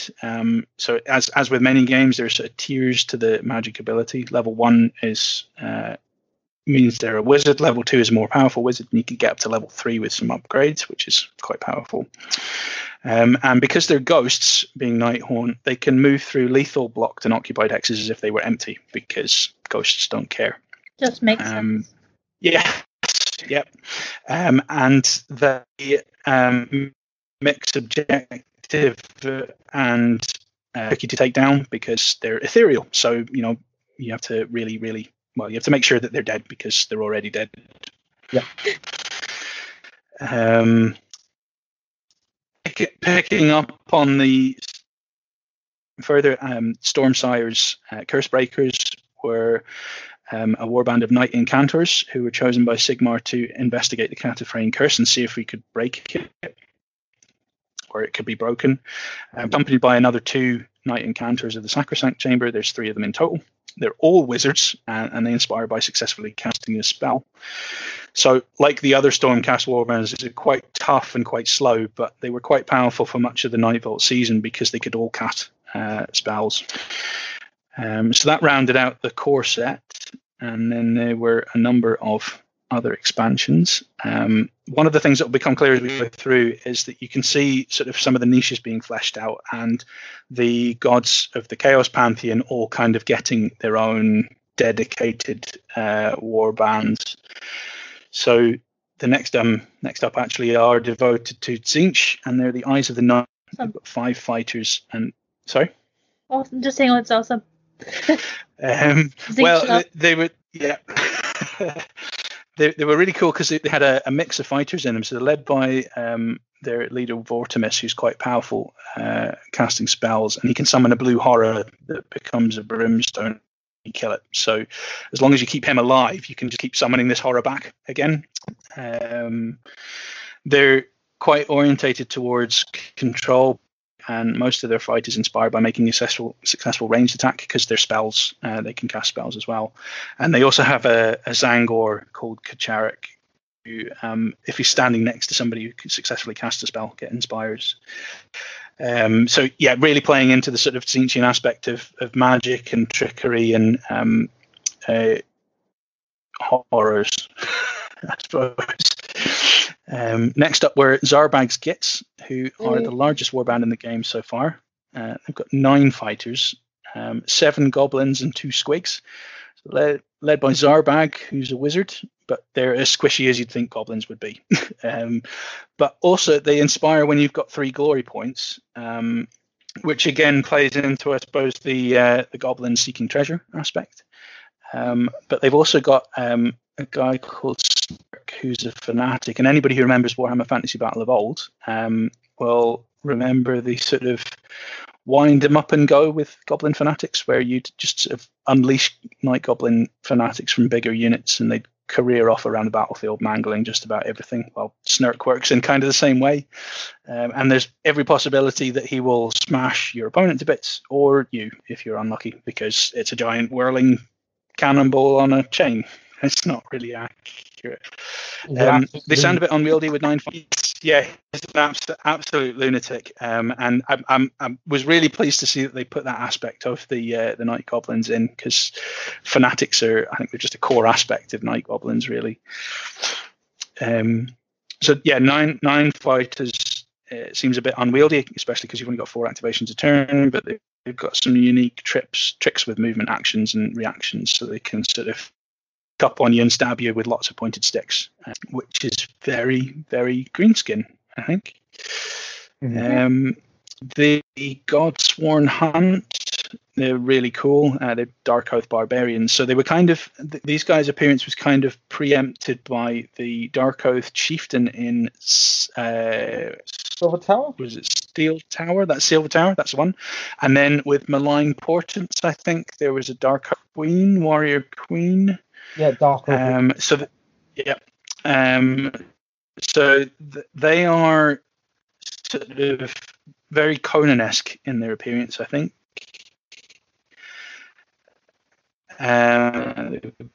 6 fighters, one of whom is a dog called Grohl, and in lots of online communities he was known as the goodest boy for a wee while. They draw on some of the influences of the other Chaos War bands, and they kind of bring a mix of ranged and melee fighters. So there's one who can cast a spear, there's one who's got a bow, but they're not particularly tough. They get inspired when they've got an upgrade applied to devotees of chaos. So they're treading the path of glory, which with, when they start acquiring glory, they get inspired. They can be quite difficult to play because they are quite squishy, but the models are absolutely awesome. And some of the best models in the game. When you get used to their fragile play style, I think they were really fun to play because they had a variety of ways you could play them. And they had this unique feature in the active deck where you could basically tell your opponent what you were going to try and do, and then if you managed to achieve that, you scored an additional glory point. So you could swear an oath that you were going to kill a specific fighter or do a specific thing, and if you managed to do that, you got extra glory because you told your opponent you were going to do it, which was quite fitting with the sort of underlying Chaos Warband making an oath to bring down a giant predator or something for the focus of the gods that would bring. Next up was Molog's Mobs, got a bit squigs, and Cold Drogoth. Molog. Yeah, Molog is a good one as well. So Molog actually just wanted to get some sleep, but ended up in the Night Vault because magic.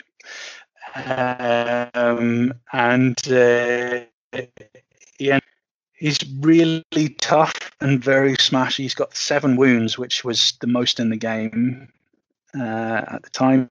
He's inspired by taking 3 or more wounds. He can move around much more aggressively. So he can charge twice, which means he can smash lots of stuff up.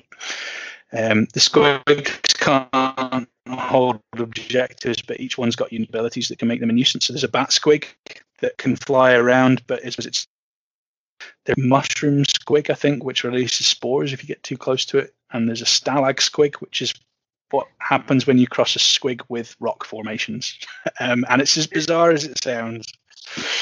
Lots of interesting sounds squigs. Amazing. Oh, they are, and they're beautiful to paint as well. I think that's a really good point, Michael. Is that each of the war bands basically distill the archetypes and characteristics of their faction down into doing a wee painting project, but don't want to dive into a full army. The models make a fantastic wee project, and they're all easy to build as well. So some of the earlier kits were a bit tricky because there might have been gaps, or they might have been sort of awkwardly posed to fit the easy to build thing. But as they've gone on, the posing on most of them is absolutely phenomenal, and they've kind of really sum up the faction that they represent quite well, I think. Which actually brings me nicely on to Thundrix Profiteers, who are a five-man warband, well, 5-dwarf warband, the Caradron Overlords, who got trapped in Shadespire when their sky ship was lost, and they're led by an ether chemist called Bjorgen Thundrick. As befits a Caradron crew, they're particularly well armed and armored, and they've all got ranged attacks. They also inspire in a particular when you score an objective, and that gets them inspired. And yeah, there's an ether chemist. There was chemical balloons on his back. There's one who's got a volley gun, and one of the privateers who's got a cutlass and a pistol as well. So they were quite cool. They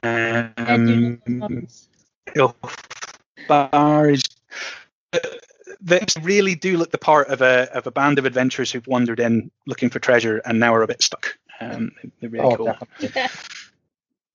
If I remember right, actually, they had a card which was called To the Sky Ship, and it could make them move faster, because as you can imagine, with only short legs, dwarves aren't particularly fast, but they could sort of hustle to try and get back to the Sky Ship, which was pretty cool. Next up is one of my favourite war bands of the game, Ilthari's Guardians. It's a 4-fighter warband of Sylvaneth. They were woken up by the Necroquake, and they're led by Ilthari, who's a level 2 wizard, and she's sort of half made out of branches and half made out of angry tree spirit. So they've got a balance of melee and ranged fighters as well as magic, and they inspire by healing, which plays into the sort of the seasonal aspect of the Sylvaneth and the Lariel. And they're quite nicely balanced as well, because you've got 4 fighters, you've got 4 activations, and they can lean into objective or aggro play. And again, the models are just absolutely phenomenal. Very fragile. There's one wheel. Yes, yeah. They're a pain to build, but they look absolutely gorgeous. And then there was Champions of Dreadfane, which you mentioned earlier, Michael. So that was 2 war bands that were previously only available in the Dreadfane standalone game. But that was Iron Soul's Condemner and Lady Harrow's Mournflight, which again, folks who've been collecting Mortal Realms will be familiar with. So the Condemners are led by Gwyn Ironsoul, which I think is one of the most badass Age of Sigmar miniatures there is. She's looks absolutely kick-ass. Same as most of the other Stormcaster, durable and hard-hitting. Probably less suited to holding objectives because there's only 3 and they're not that fast. They inspire when they roll particularly well on their attack or defense rolls. So they're a bit easier to inspire than the Steelheart's Champions warband. The Mournflight, they're more Mymorn Banshees. So again, because they're Nighthaunt, they can move through blocked, lethal, and occupied hexes as if there was nothing there. And they actually inspire by moving through an occupied square. So like by moving over a fighter, which again feels like a pretty Nighthaunt thing to do. Yeah. So they frighteningly sticks with their ghost weapons, which are quite scary. So they kind of came out between season 2 and season 3, but I've included them in season 2 because they were under the Night Vault banner. They came in the green packaging, but they are as viable now as they've ever been. I think the Mournflight were doing particularly well, and so were the Thorns in season 3. Which brings me on to Beastgrave. So Beastgrave was the 3rd season and moved to the realm of Gur, which is the realm of beasts. The color palette of the game changed because Nightvault and Shadespire were in Shyish, so they were kind of a ghostly green color. Gur being the realm of beasts, Beastgrave and Dire Chasm are orange and more vibrant. So yeah, the effects of the Necroquake to haunt the mortal realms, and for those who were trapped in Shadespire and had managed to make their way to the Night Vault, a tear in reality allowed them to finally escape from the cursed city. But rather than their freedom, they instead emerged into a sentient mountain known as the Beastgrave in Gur, the realm of beasts. And unfortunately, the Cataframe curse hasn't been escaped into battle too, and still everybody's trapped in this perpetual cycle of battle and living and dying. I didn't quite hear that the Cataframe curse has been. Oh, sorry. So unfortunately, the Cataframe curse wasn't escaped. So they're still stuck in this cycle of bloodshed and resurrection, and the Beastgrave was calling other warbands to join them as well. So the core set contained 2 warbands, Grashrak's Despoilers and Skaeth's one. So yeah, the they've also introduced a couple of new mechanics into the game, but I'm going to skip over those because I don't want to complicate things. This is more about the story than the mechanics at the moment.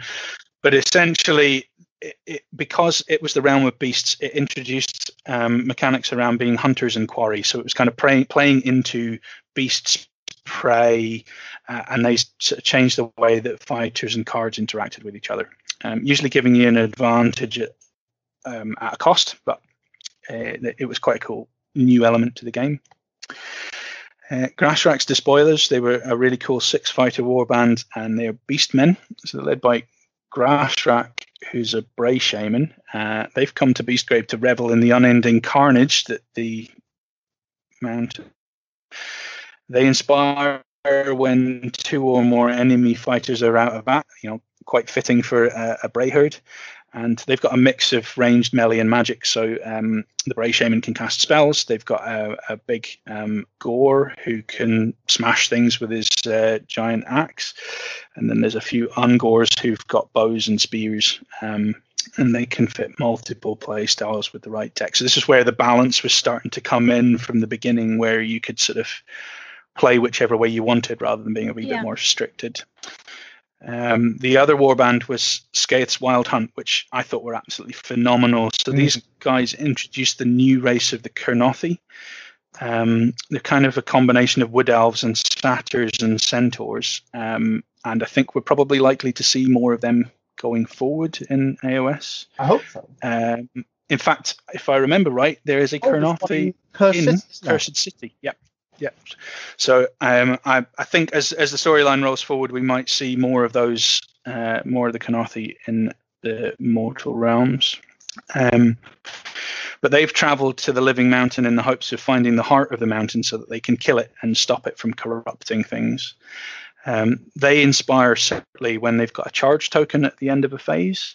So you need to quite carefully plan because you don't want to overexpose them, and they are quite fragile.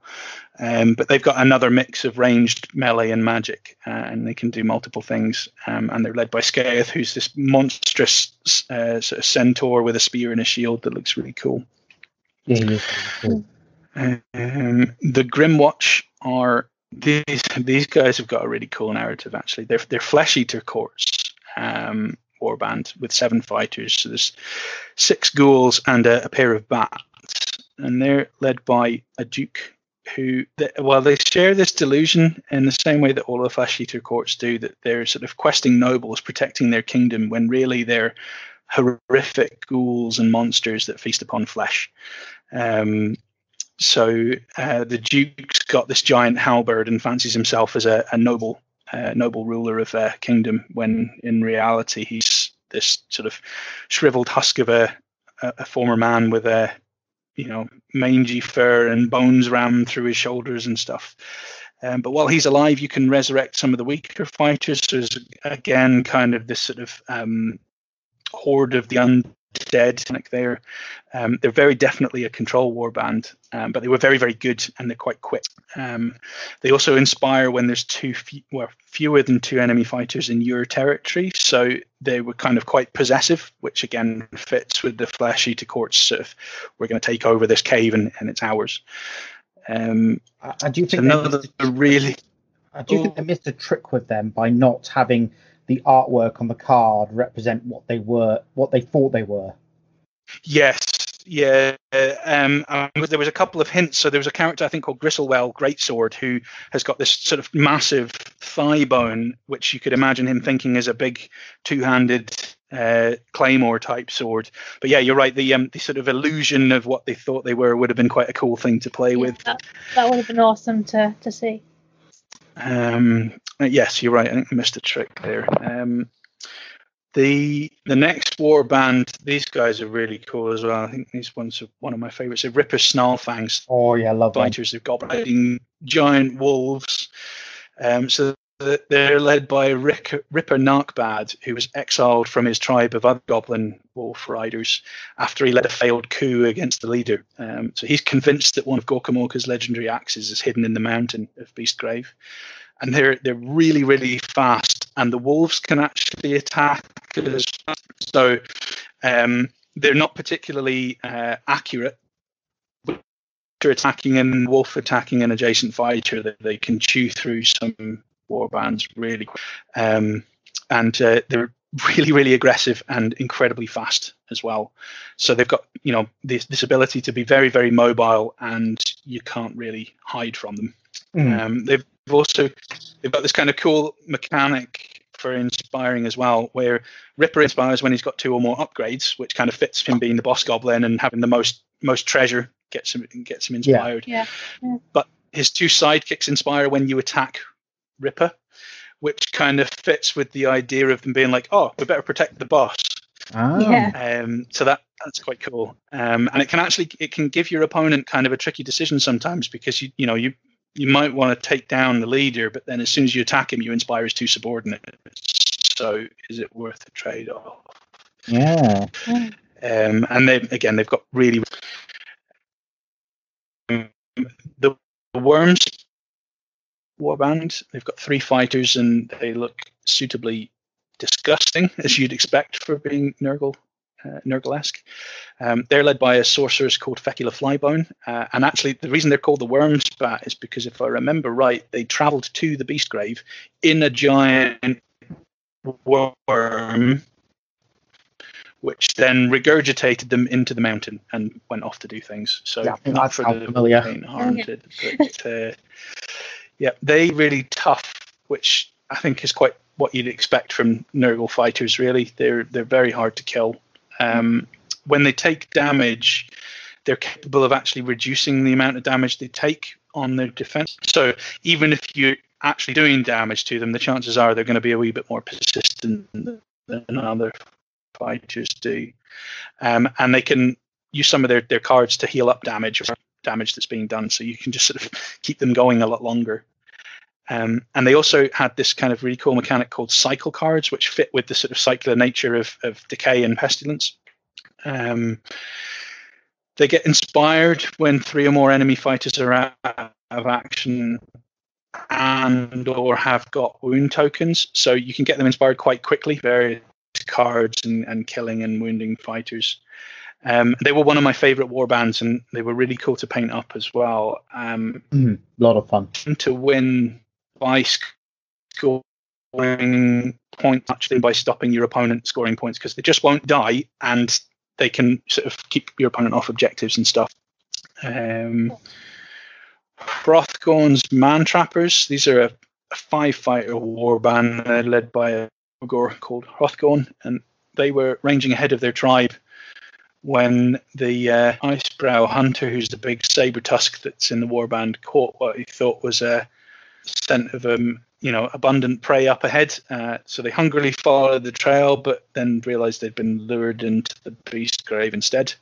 So yeah, there's a Frost Saber and a band of Noblars tagging along with Hrothgorn. He's really tough, and he's got this giant trap launcher, but the Noblars might not look great, but they're actually there. They boost his capabilities quite well. And they get inspired when Hrothgorn takes an enemy fighter out of action next to him, and then presumably wolfs them down because he's an ogre. He's got that nasty bit of food in his bag. It's really very fun. Yeah, another really cool set of models as well, I think, and the sort of variety of poses they got from the easy to build with him, wielding that massive catapult that fires a man trap. It looks really cool. Yeah, definitely.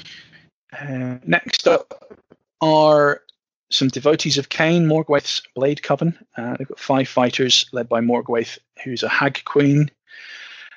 They've also got a Melusai Bloodstalker, she's sort of half woman, well, half elf woman, half snake, a sister of Slaughter, and 2 witch elves. They were sent by Marathi, who is aspiring to be the new god of the Dark Elves, to seek a lost shard of Cain, but really they've just been tricked into being sent to the mountain, and there's nothing but fighting and bloodshed to be had there. But because they're followers of Cain, who's the bloody aspect of the elven gods, they don't really have any issue with being sent into an eternity of bloodshed. Really, yeah, they're quite happy slaughtering their way through everything and offering sacrifices.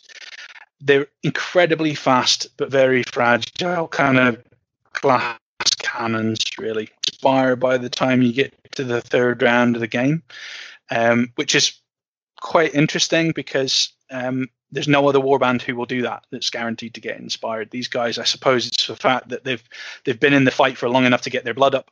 They're just inspired. But you can inspire faster using an Wave has, which fits in quite well with the sort of elves sacrificing and using blood to empower themselves. They're quite tricky to use, though. They're probably not a warband for beginners, but they do bring a mix of characteristics to the table, and the miniatures are absolutely phenomenal. They're really dynamically posed. Mm-hmm. Probably another one that's tricky to build, like the Guardians, but once they're built, they look absolutely amazing. Oh, they do. I finished them a couple of weeks ago, so yeah, I was very happy with them. Cool. The last one for season 3 were Morgoth's Crushers, so the bigger, tougher orcs back for another go. They're really durable 3-fighter warband. They're orc Iron Jaws. They came to the Living Mountain chasing glory in the eyes of Gorka Morka, who's the orc god. And again, like Iron Skull's boys are just stuck around because what's better for an orc than, you know, an eternity of fighting and bashing things. As I was saying before, they're very firmly in the aggro camp, but they can do a little bit of objective play as well, and they get inspired by getting WA counters. So the more you get them stuck in, the more they get their blood up, particularly when you're making attack actions.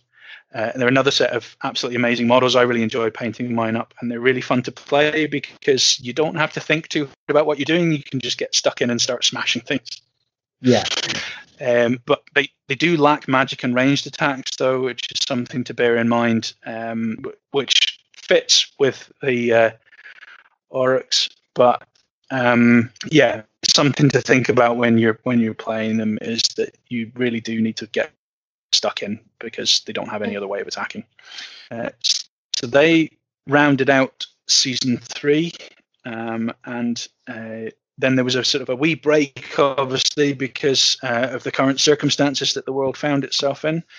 But Dire Chasm was viewed towards the end of summer last year, if I remember right. So that was season 4. Yeah. So it was a wee bit late on being released because it should have been in the autumn, and it didn't come out until Christmas. Be done about that. It is what it is, as they say. There was a few tweaks to the mechanics of the game and to the core rules based on player feedback. And one of the really cool aspects is you can now download the core rulebook as a PDF for free from the website, and there's a link for that, which I'm sure we can put in the notes for folks. I can do that. Which means you can have a look at how the game plays before you buy anything, or if you've managed to pick up a warband or two second hand or something, you can probably give it a try, which I think is a really cool way of getting people into the game. Similar to the other core sets, Dire Chasm brings 2 warbands to the table. In this case, Maiari's Purifiers, who are an elven warband of Lumineth Realm Lords, and the Dread Pageant, who are, again, fantastically flavorful models for the Hedonites of Slaanesh. So yeah, the Lightbringers are 4-fighter warband. They're quite balanced. They travel to the Beastgrave to try and heal the mountain's heart, which fits in with the fluff of the Realm Lords. So yeah, there's Maiari, who's a wizard. They've also got an archer, and they've got I forget the name of the fighter type now, but there's a guy with a giant hammer and a massive cow helmet. And, they're funny looking. They do look funny. And then there's also she was a preview, so her name is the Mind's Edge, but she's a preview of one of the new sword-wielding fighters that we saw in Age of Star preview that Warhammer Community did. So they've all got kind of unique abilities. They inspire by rolling successes in their attack, defense, or magic rolls, which those who are familiar with the fluff of the Lumineth and their sort of pursuit of perfection is quite fitting. You inspire by having a perfect roll, but that makes it quite tricky to do sometimes. They're quite fragile, so you can't really go toe-to-toe with other warbands without some really careful planning. But they do have, again, those who are familiar with the lore of the Lumineth will know about Ether Quartz and how that supercharges elves from highish. So these guys make use of Ether Quartz, and they can supercharge their abilities or use it to re-roll dice as well. The Dread Pageant, meanwhile, are aligned to Slaanesh, so they kind of round out. Each of the 4 gods has got their own warband up to stuff in the Underworlds now. And as Michael said, they've got a monstrous Slangor, which just looks phenomenal. They're led by Vasilak the Gifted. And when they heard of a mountain that was sentient, they jumped at the chance to discover brand new ways of getting sensations, as Hedonites would. So now they thrive off inflicting pain to the mountain and, inflicting pain on other warbands. The theme of thriving on sensation is kind of woven through this warband. One of the ones they've done a phenomenal job of making the warband play the way that they would in the fluff. They get inspired by having surviving fighters have 6 or more wound tokens, whether that's themselves or your opponent. And Vasilak, the leader, and Slake Slash, the Slangor, can hurt or heal themselves, which plays into this sort of thriving on sensation mechanic. And the miniatures are absolutely phenomenal as well. The leader Vasilak is quite reminiscent of one of the old champions of Slaanesh from Warhammer Fantasy Battle, and is just stood in this sort of pose of "come at me, but probably don't come at me because I'll stab you" kind of way. Oh, very much so. Yeah.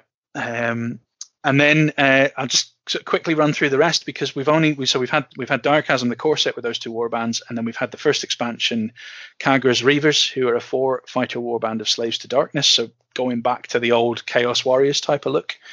They've got a really cool story behind them. So they're led by Kagra the Usurper, and she's known as the Usurper because they were formerly led by her sister Zarsha, who's the spellcaster in the warband. Zarsha led them into the Beastgrave Mountain and down into the Diachasm, and then got them trapped in a chamber, which the ceiling started to crush down on. And Kagra led them out by wedging her shield into the gap and allowing them to escape. But ever since then, the other fighters have been following Kagra, but Zarsha's still looking for the opportunity to sort of seize control back again. And that actually plays into the way that they play, in that with a sort of the right combination of cards, if Kagra's killed, Zarsha can take over as leader.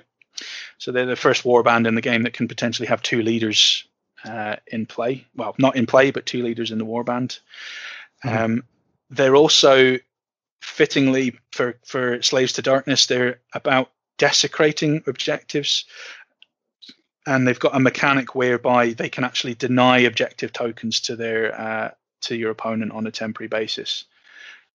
And they're also really cool models as well. They're tough and they hit hard, but they're not very nimble, which is probably about right for heavily armored Chaos Warriors. Yeah. The remaining warbands I'm just going to run through. They haven't been released yet, although it was announced yesterday, which is quite fitting for this conversation, that the Starblood Stalkers, Skink and Seraphon warband will be up for pre-order next Saturday. Ooh, so they are not far off being available. So the Starblood Stalkers, they've got 6 fighters. They're led by a skink priest named Kixitaka. There's Muscle as a Saurian, and they've been tasked by the Slan to seek out Beastgrave's heart and destroy it before the Slaves of Quick. So they're kind of set up, I suppose, as being directly opposite to Kagra's Ravagers.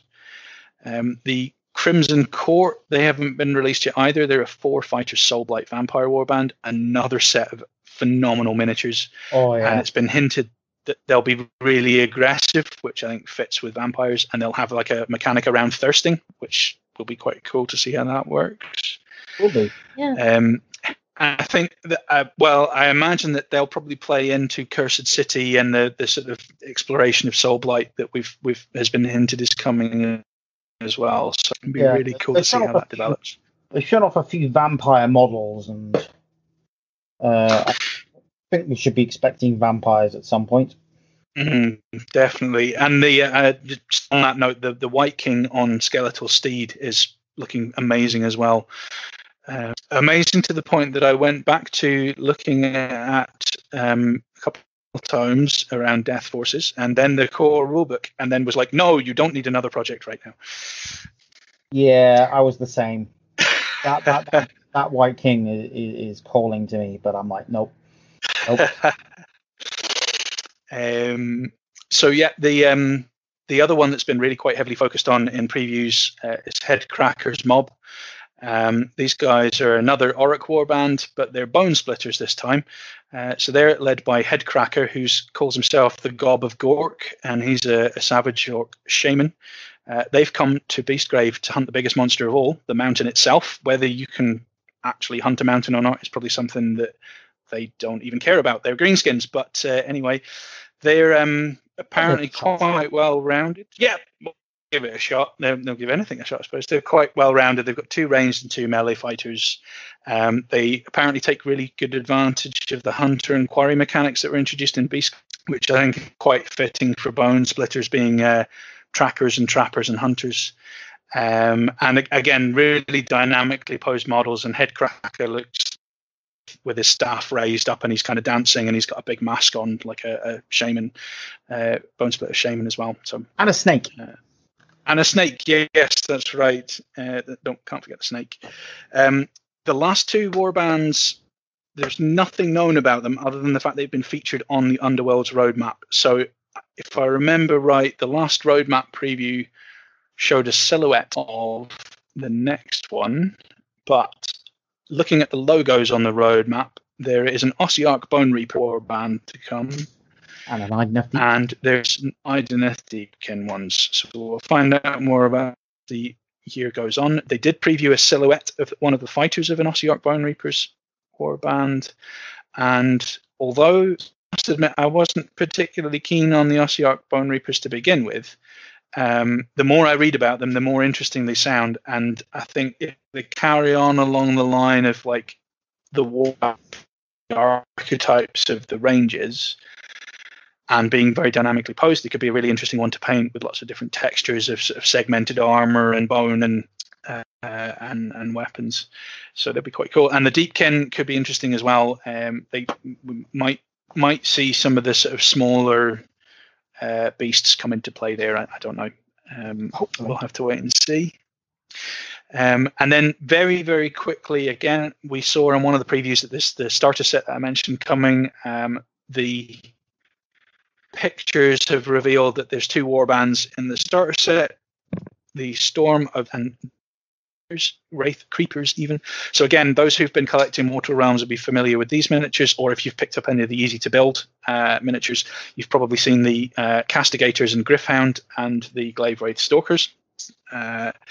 So 2 quite equal in terms of model count warbands, and this will contain pre-built decks, so you can just, again, we're playing with them straight away, which is quite a rapid but hopefully insightful journey through all of the seasons so far and what's still to come for the current season of Warhammer Underworlds.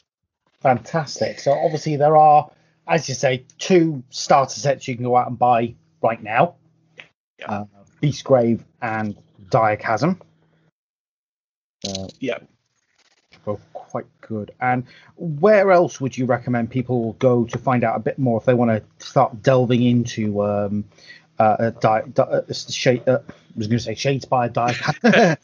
into Underworlds? Well, so again, I've pulled together some links for sharing for folks, but there's quite a few places. So there's an Underworlds website which you can go to and read a bit more about. The sarcasm can be downloaded. There's a phenomenal of blogs and podcasts out there, of which if I'm not calling them out, this is not me saying they're any good. It's just there's so many. But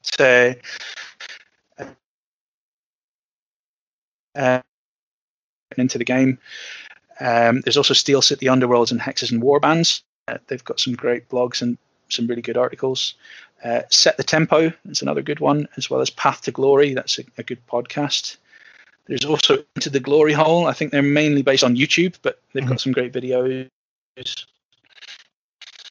There's Well of Power, which is but there's also a gallery of warbands there. So if you want to have a look at how folks have painted up their warbands and get some ideas, some really good pictures there. And Goonhammer have just started recently doing some articles on Underworlds as well. Ah, fantastic. And we just missed the first one, by the way. Sorry. That's all right. Can you roll a crit? So that's Can you roll a crit? John has got a blog, and he does YouTube videos, and I think he's got a podcast on the go as well. He's a phenomenally busy man, but great guy. And lots of these guys are also really interactive on Facebook as well, in Facebook groups. So Facebook's a really great place. And the communities are fantastic. They're very, very welcoming, and generally there's no such thing as a stupid question, because obviously, if you come across a rules interaction you're not sure about or how things are supposed to work, folks are really great at answering questions. The other thing I'd recommend is if you have picked up some sets and you're thinking about deck building, but you're thinking, my God, I've got mountains of cards and how the heck does this even work? There's some deck builders that you can access online as well. There's probably mobile app ones too, but I've not really used them because I don't like squinting at a small screen and trying to read card text. But there's an official Warhammer Underworlds deck builder on the website, the Warhammer Underworlds website. There's also Underworlds DB and Deckers, and this is where the cards being revealed has been fantastic, because it allows you to build a deck and look at how it'll all work, play it and see how it works. The other thing you can do is it's not got all of the warbands that are available so far, but you can play Warhammer Underworlds on, which successfully combines the cards and deck building and dice and miniatures, but in a much more interactive way, as you'd expect. There's not all the warbands are available, but there's a selection of them, and they're adding content all the time. And if I remember right, White Dwarf, that's forthcoming with all the Steam codes, I think has got a code for Warhammer Underworlds Online. It does. I bought the game when it came out, and I think I've got all but one of the warbands they've released so far. But one of the things I love about that is when they release a new warband, they release all the universal cards. You get the universal cards free.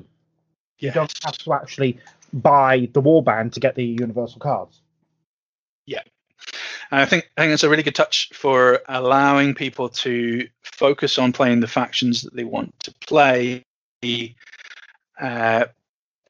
but still have and it makes sense for a digital release as well, because obviously you don't have to package things or produce things in a certain way. Yeah. Okay. Awesome. Fantastic. All right. Well, I think that about does it. So thank you very much for joining us today, James, and we'll have you on again soon, because we want to talk about focusing on actually building a deck, because I think that's such a massively important part of the game. Yeah.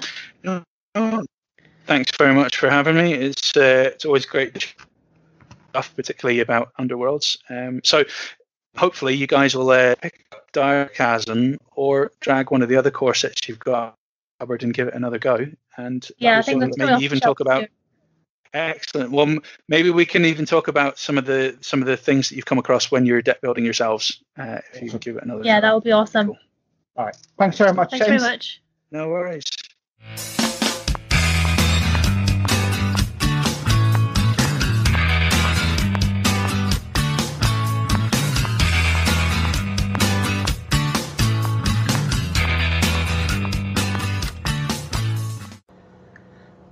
Okay, so we're back now after we've had a little bit of a talk about Carnevale and Aeronautica. Not Aeronautica, Underworlds. We're talking about Aeronautica now. We're talking about Aeronautica now. Okay, so yeah, me and Megan I bought both Aeronautica sets, and we've painted those up together between us. Or well, I painted. You painted most of it. I painted the orc. Yeah, planes. you painted the orc planes. So I stole them from you. You did. So I think we ought to start off by saying what it is, and yeah, it's basically a flying game. Yeah, it's like a air skirmish. Yeah. With all of the planes that you find in 40k, in miniaturized version, and you get into dogfights as. Yeah, we've only played the dogfight mission. But yeah. There's more advanced missions with like. There's attacking ground. Yeah. Area. So we only played a very, very basic game. Yes. But it was I think it was enough to give us a flavour, and I think we're definitely going to be going to try and do some stuff again. Yeah. Yeah. So start off by talking about the models. Now there are 4 factions in the game. I suppose technically really there's only 3. I suppose. It's a bit of a weird one because you've got in the first box Wings of Vengeance, which is still available, which is great. Yeah. You've got Orcs and Imperial Navy. In the Imperial Navy, you've got Thunderbolts and Marauders. So they're pretty cool to paint. What about the Orcs? The Orcs were super detailed. Yeah. The models are really detailed. They haven't gone and gone, well, we're making smaller models, we'll just get rid of some of the detail. They put it all in there. So they were really good to paint. I used contrast for a lot of it because it really highlighted the all the detail on work for that. There was a tutorial really you followed, wasn't there? Yeah, there was someone. I can't remember who did it. We'll find it and put it in the show notes. Find it and put it in the show notes. It was a really, really good one, and it was contrast and lots of and stuff like that. It was really, really good because contrast is really. I find contrast works really well with little stuff like this. I can't remember. Did I use contrast? No, I don't think I did use contrast. I think I used a little bit for weathering, but not really in the big way. And so that's Wings of Vengeance. That's the first box set. The second box set is Skies of Fire, and that's a You basically bought Wings of Vengeance and then went, oh, they brought one out with Tau in it. Now I need to buy that. Well, I always wanted the Tau. Basically, I held off with Aeronautica until they released the Tau. And then they previewed the Tau. I think it was last year was it the year before? It was one of the events. They basically went and previewed Tau. And I was like, I've got to get into this game because the idea is that eventually I'm supposing they're going to have a Manta for the Tau. Yes, you want your Manta. I've always wanted a Manta. It's completely impractical. It's the size of a coffee table. Yeah, I mean, I've got a mate who has a Manta in his garage.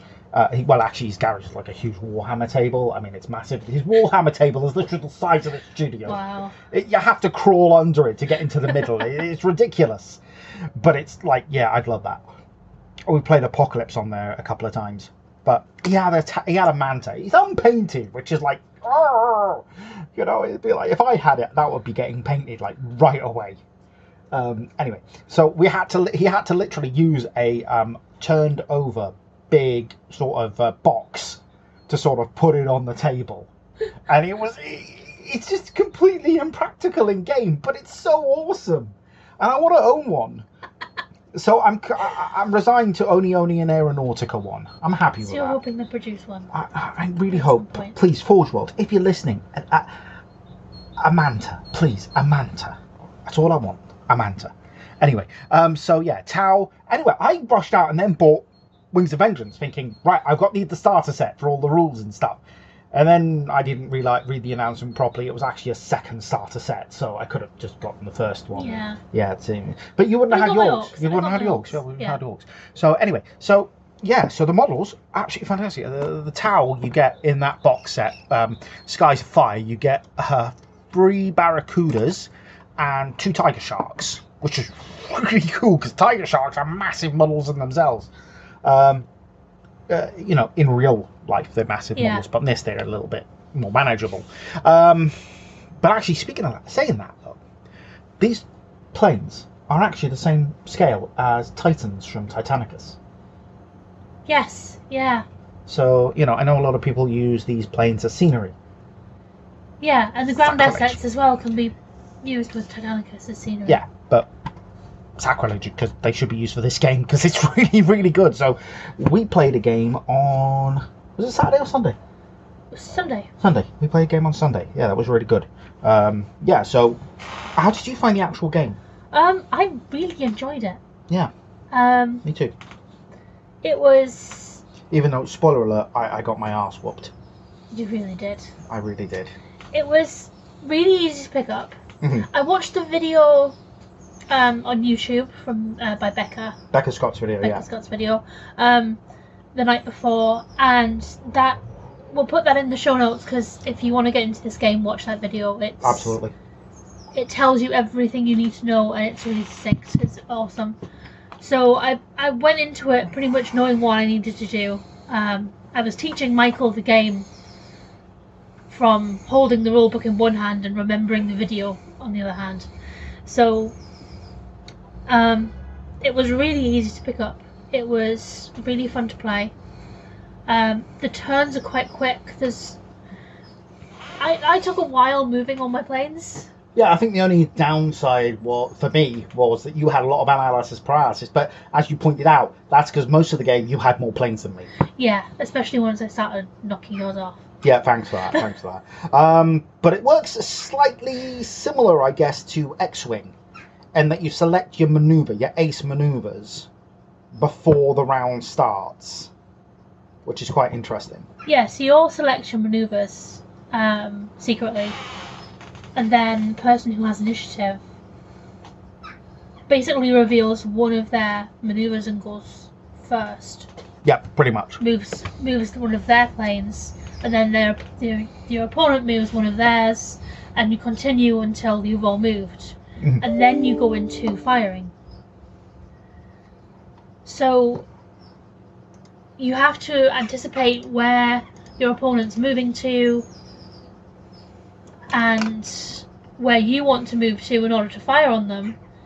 So that's why I have analysis paralysis quite often. Yeah, I think the only thing we didn't really take into account properly was we didn't really do much in the way of changing up and down,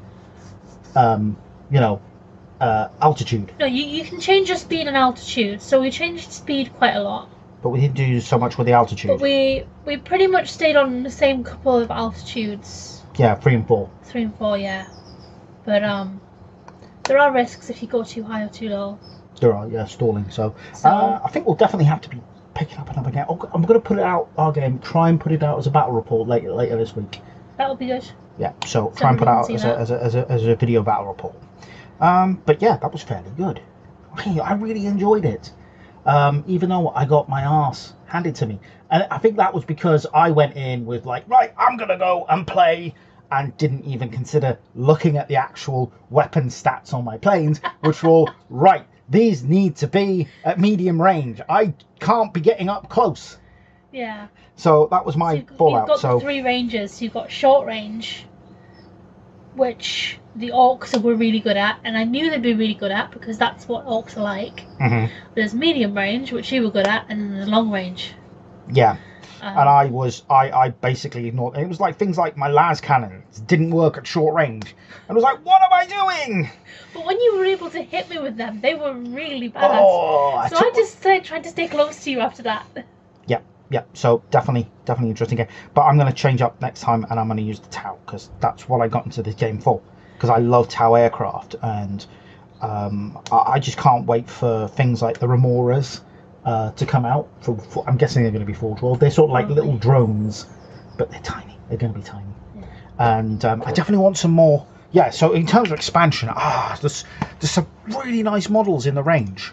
I mean, there's only 3 for the Tau right now, but I definitely want to get some more of everything. More More of the So Tau. it's no More of longer the Tau. going to stay in the 2 little boxes. No, I'll probably still live in the boxes. I'll probably still live in the boxes. I want some more Tau, because I want some more options, because I think I definitely want another box of Barracudas, so I can give myself more options there, because I like them. And the Tiger Sharks, they're just lovely. How many do you get in a box? 2. Okay, yeah, that's Yeah, it almost feels like, for the price of getting, it almost feels like, in a way, I might be even better off just getting a new Skies of Fire box set to get 2 Tiger Sharks and then the rest of the planes. Well, never know. Maybe might do that.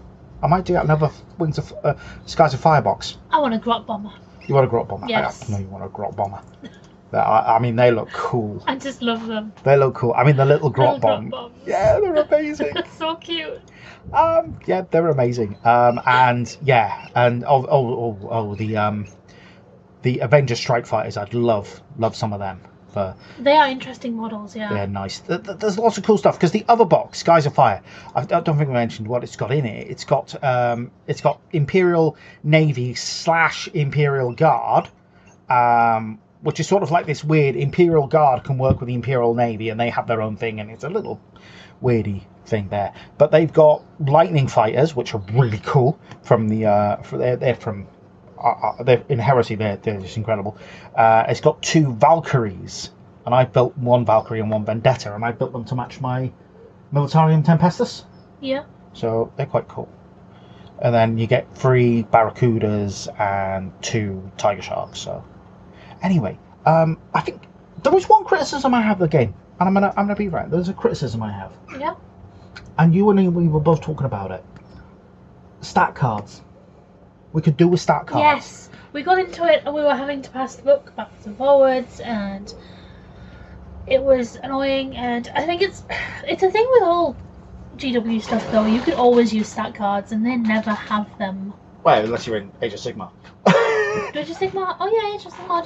If you buy the army early enough, you can get the stat cards. Yeah. And then they go out of print, which is annoying. But yeah, it would be useful to have them because. See, they did have them, but then they went out of print. Yeah. So I'm a bit annoyed about that, but. They have all the stuff online though, don't they? I don't think the stats for these are online. But I'm going to make some up for next time. I'm going to laminate some up and put them in the box so we can use them next time. Yeah. But yeah, that's... We can make our own, but it's just... It would be easier if there were actual stat cards that might come even with be it. Something in Battlescribe. That you can put in front of you. Yeah, I think if those were easier to get hold of, it would make the game easier. Because right now, I'm looking it up in the book is a bit annoying. And I guess it's thinking of other skirmishy games like this, like...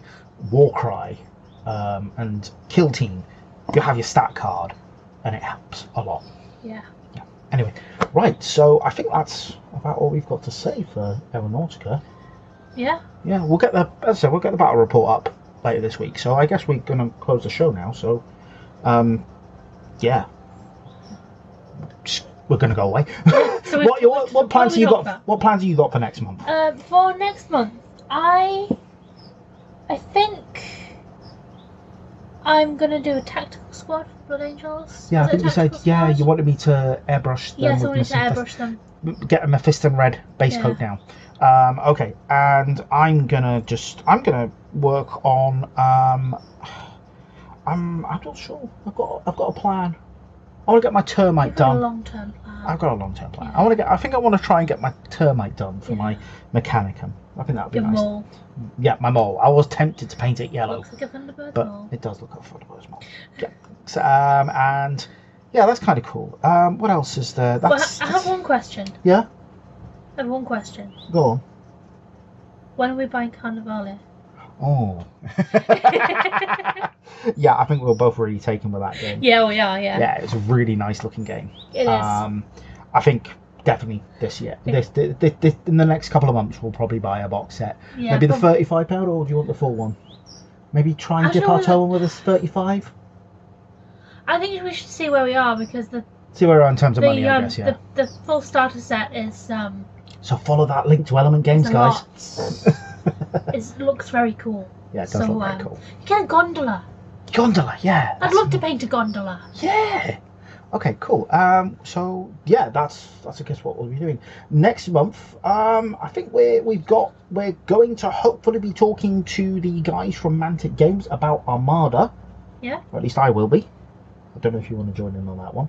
I know nothing about the game, and you know nothing about the game, so we both be neat. We'll learn something. We'll learn something. And that's about all we've got right now planned. So Yeah, we'll get some more things. yeah, we'll get some more things sorted the out show. in the next week. Okay, fantastic. All right, cheers. Thanks for tuning in, guys. Bye.